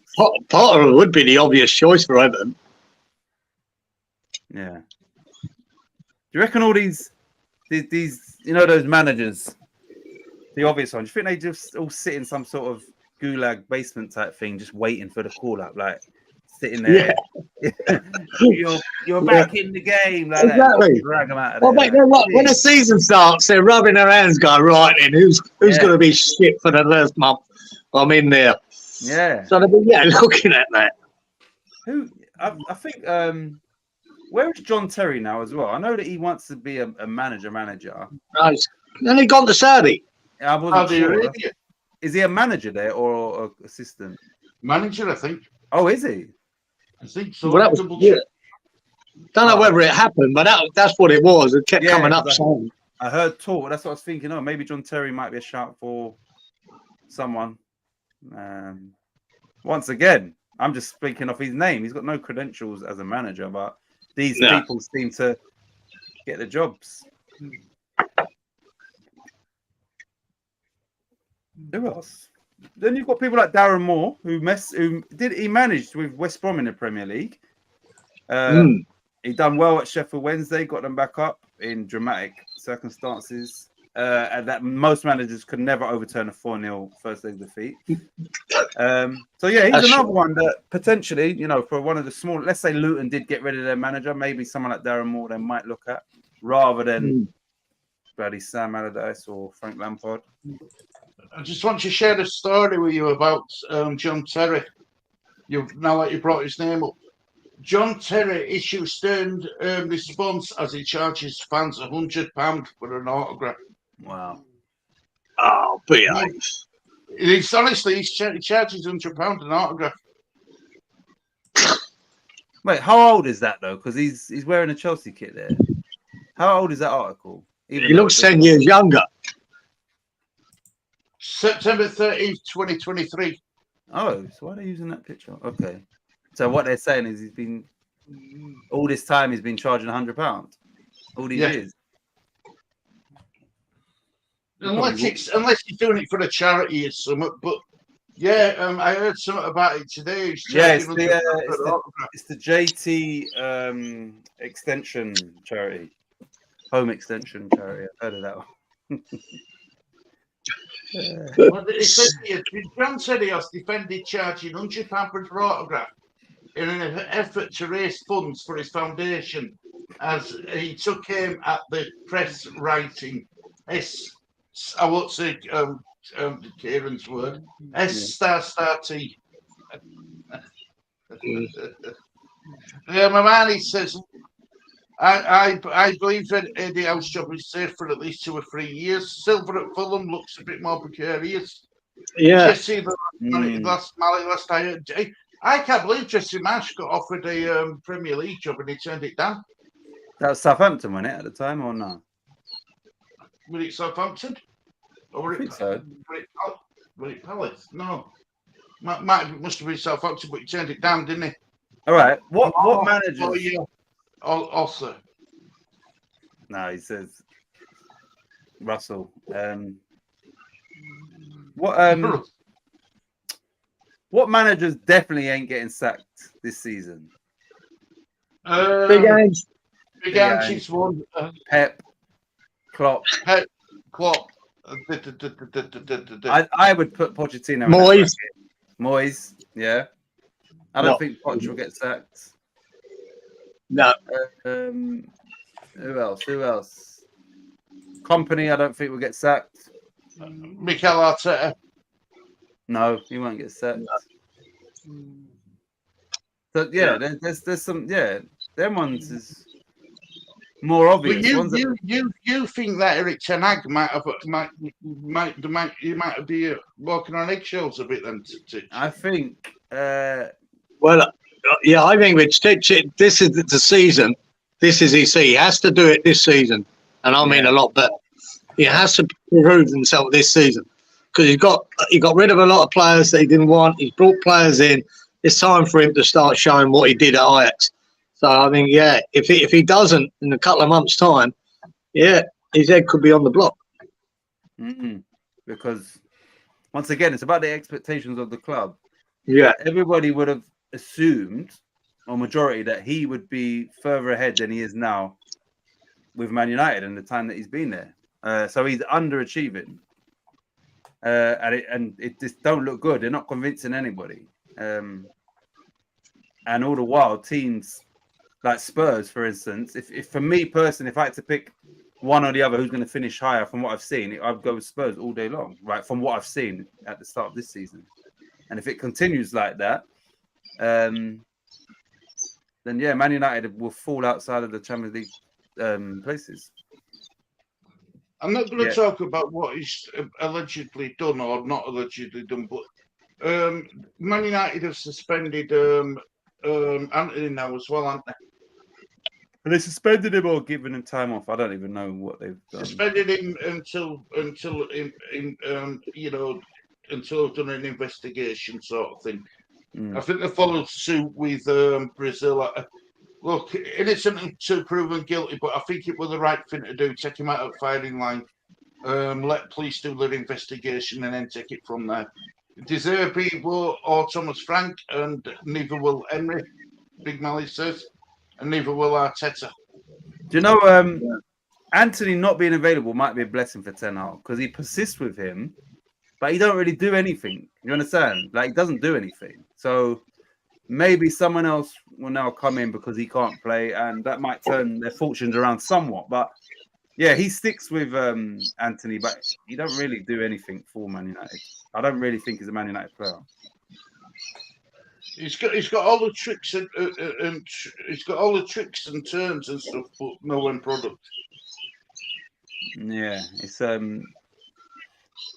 Jadon Sancho is, I don't know what's going on there, but if they could get him back to his best, then he would be a better option on the right for me than Anthony. But I don't know if that player's still in there, like at that club. Does he need to move or whatever? Well, apparently he was turning up late for training and not putting in the effort, were he? But he's been included in 25-man squad today. What all got announced. For what, he's Europe? included in 25-man squad, yeah. Yeah, apparently that whatever post he put up, Sancho criticising Ten Hag, he's taking it down now. Yeah, he got told to take it down by club, didn't he? Yeah. So obviously Ten Hag's not happy with him. He's going to have a talk with him this week. This coming week, Eric Ten Hag says he's going to have a talk with him. I just find it strange when these players now that in days of old, you could. The manager's job was to criticise you, was to tell you that you're not putting it in, and I need more out of you. That's his job. If he doesn't think you're putting it in, he tells you, and that's what Ten Hag did. The only trouble what Ten Hag did is he done it on an interview. Did it publicly, didn't he? You made it public, and you keep that shit in house, and then Sancho makes it more public, but with his response, and then you just there's no winners here when you start doing that. Well, it should be done, but Sancho shouldn't be complaining about the manager telling him, I don't think you're putting it in the training. That's his job to get the best out of you. So your idea, a good player saying, right, fair enough, I'll put more in. I'll make more of an effort to get in the team. And that's what you do. Everyone's just so bloody soft now, Yeah. They're upset by everything. They're offended. Don't be offended, just work harder.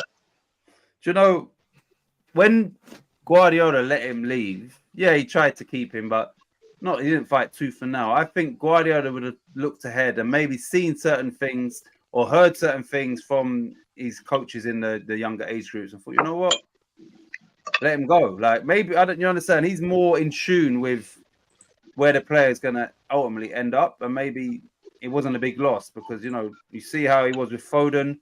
Foden didn't make up any noise about being in and out of the team. Sometimes in, then he's out. And, he managed him well. Sancho said, no, I feel I should be playing first-team football now. And then Pep Guardiola let him go. And maybe he kind of knew what level Sancho would reach. Yeah. And also maybe knew about, if he is turning up late for training and that, you ain't going to just, maybe that's who you are. You understand? And maybe Pep thought, he's not worth that much, but we're going to put up with that. Do you know, Willow, when Sancho went to Borussia Dortmund, didn't he? Yeah. And obviously Jude Bellingham's went down that same path. At the time, I would have thought that Sancho would be doing what Bellingham's doing now. If that makes sense. I thought Sancho had the potential to be what Jude Bellingham is. Gone on to going to Man United. I thought it would have been a brilliant signing for him. But if his attitude's wrong, you've got to back your manager, haven't you? If you're the owner of that club, and if your chairman's telling, or if your manager's telling owner, he's not putting in a shift, I'm not picking him. You've got to back him, haven't you? Yeah, and that's the thing. All I've heard about Jude Bellingham is his mentality. Yeah. Talent will get you so far, but it's your mentality it's kind of will take you or elevate you, get you to the very, very top. And I know Jadon Sancho's from Kennerton. He's from he's a street boy. You understand? And he's a street boy playing football. Sometimes some of these players can't leave that life behind, and they have that mentality. And maybe he's taken that mentality into his profession, and someone like Bellingham, they're focused. You understand? You ain't going to get no problems from these people. They're respectful to everybody, and that's why some of that would ultimately go to the top because of the mentality. So I don't know Sancho like that, but I'm saying if what you're hearing is, I understand it, and those sort of players, there's a lot of them that come from certain upbringings and that, and they kind of struggle to get to the very top because they're so used to or set in their ways when it comes to timekeeping and not being able to overlook certain little thing. Training, someone might go in a bit hard on you and you want to take it somewhere else rather than man, we're teammates, whatever. You understand? So maybe there's certain things from him that he can't get rid of, and he wouldn't be the only one. One Ravel Morrison. Was it Ravel Morrison who had the same problem? Yeah. Really good footballer, but were a street boy, gang related and stuff, and it just didn't materialise into the player what his potential could have reached. Yeah, I think Ravel Morrison won it. Ravel Morrison. Yeah, Ravel Morrison. He was at West Ham as well, but I think Ferguson had said something along the lines of he's the best youngster I've ever seen, or something along those lines. But he's another one that you're just getting pulled back in, and sometimes you need the right people around you to guide your path in the elite football. Do you understand? And a lot of the time, that probably goes with all walks of life, Titch, doesn't it? Yeah, having the right people around you for whatever you're doing, because the wrong people just set you on the wrong path. I think there was some West Ham players said they'd never seen anything like it when Ravel Morrison was in training. They reckon he was absolute superstar. Yeah. But he had too much going on outside of football, and cost him big time. So, he was a wasted talent, and there's plenty of them, isn't there? Yeah. And wasted talent. But I think, especially in this modern game, you've got to be the ultimate professional. You've got to be to make it. You've got to be working harder and harder and harder. Turn up late for training, that should never happen. You should be there an hour early. Yeah.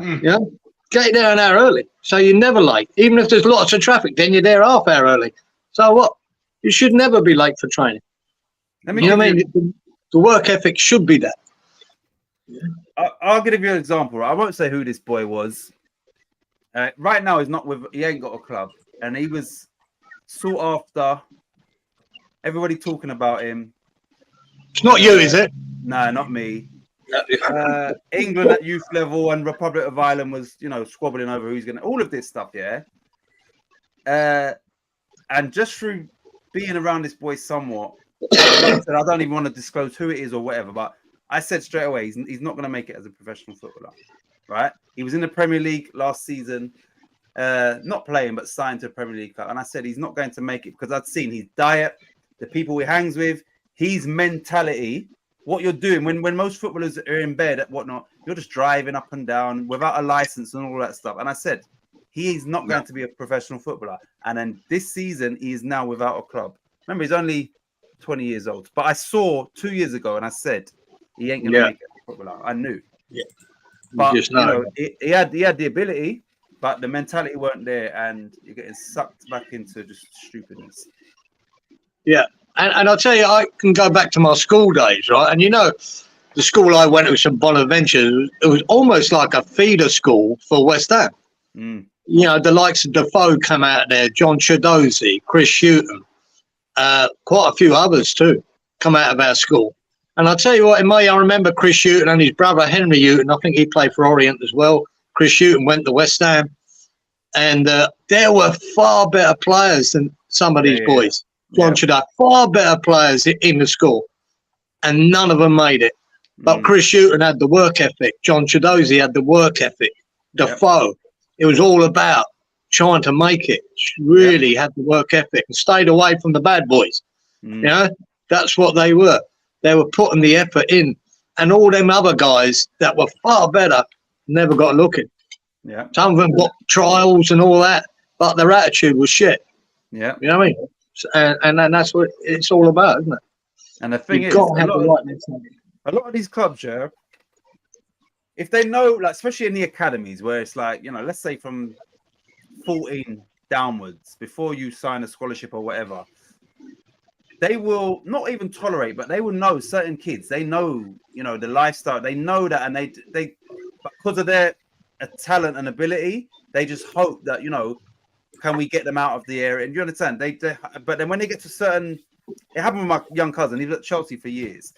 And then I was hearing stories from everybody. Oh, he's got a bad attitude, blah, blah, blah.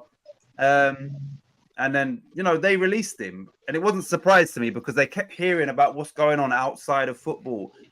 And then another boy I went to school with, his little nephew's, I think he's at Huddersfield now, but I met him. I said, "Oh, you're so-and-so's nephew." He went, yeah. And I said, "Oh, my little cousin," because they was both at Chelsea. And when I said to him, "Oh," like, he went, "Oh, that's your cousin." He went, "He's bad, you know." So it's like he had that, you know, everybody knew this is the little bad. You understand? So unless you're gonna change, you're only gonna get so far. He was there for 8 or 9 years, and then they're gonna say, "You know what? We ain't putting up with this no more." Do you understand? And yeah, but once again, a talent that it only gets you so far. If you ain't got the right mentality and attitude and people around you, that is crucial. The people around you. Just catch up some of these comments, guys. Sancho is a bigger problem than Anthony. Sancho is small fish at the side of Ronaldo. I just brought up Jesse's book. It went to the first page introduction of the content and his knowledge and experience of the game. Turn to the next page, the end. See you later, brother Wally, mate. See you later, Wally. Wally. I didn't, Darren. Here he comes. He always comes when we go. Wally ain't Darren. Pretty good show that game. Start wrapping up, I think. Unless anyone's got what else they want to say. Titch, have you got what you want to finish on, mate? Nah, I'm just it's good to be on here. How are you doing on? I haven't got anything planned. Obviously, me and Kieran. Yours and Kieran show. When's that on? We'll record next Monday or Tuesday. I don't know if there's a game on Monday night. If there's a game on Monday night, we'll do it on. Yeah. Is there a game Monday night, Lee? Yep, you're not going to fire us. Against who? Burnley. Okay, so yeah, we'll record on Tuesday. Hopefully, upload by next Wednesday. I was planning on. Oh, Wally's gone now as well. I was planning on doing a live. I think it was this Saturday because I thought that there weren't no Premier League games. I got my dates mixed up, but I still might try and do that. Just a live stream around about 10 o'clock on Saturday evening, which I would hope Wally, Lawrence has said he's available, Kieran obviously, Stuart, and then I'd reach out to Charlie Boy. So maybe this Saturday, just a general live stream around about 10, maybe. I just want to see who's available. Yeah, sounds good. Nothing else planned. Robert says, I would rather be an hour earlier than a minute late. Exactly. Yeah. I'm the same as that, Robert. One thing I really am OCD about is punctuality. Me too. And I've driven it into Kieran James. You know what I mean? I really am up that punctuality. Be early, be on time. Exactly. And I've always done that. I am. If I say a time, I'll be there. Just give me a time. Don't like being late for anything. And Kieran's the same now. He goes mad now when his mate picking him up for something or coming round, and he's half hour late. It does his head in like it does mine. So, there you go. Yeah, but that's obviously a mentality which you should have. You know, you would rather be way early than a minute late. I agree with that as well. But last bit, younger footballers need a financial manager. They have no spending principles. I thought they already did have someone to help some of the finances. Yeah. It's like anything. I think all these young players need a life coach. Now, in most cases, it should be their dad. Yeah. It should be their father guiding them. You know, that's where it begins. That's where Declan Rice has done so well. He's had good family around him, you know, to guide him. And that's what gets you there. If you haven't got that, you know, that backup, you know, that grounding around you to keep your feet on the ground and keep you going in the right direction, it's a lot harder to achieve, isn't it? Yeah. If you've got no guidance. I agree, 100%. I agree. Right, well, look, guys, we'll start wrapping up. Thank you very much for watching. Oh, Geezer, only late for your stream, Stu. Yeah, that's all about. Yeah, I don't know. I like to, Stewie, have the first 5 minutes to have a chat with all the boys in the chat, and then I come on. It's not because my legs ain't working and I need me WD-40. It's because I just like to let Stu have the floor for 5 minutes before I come in and start rambling nonsense.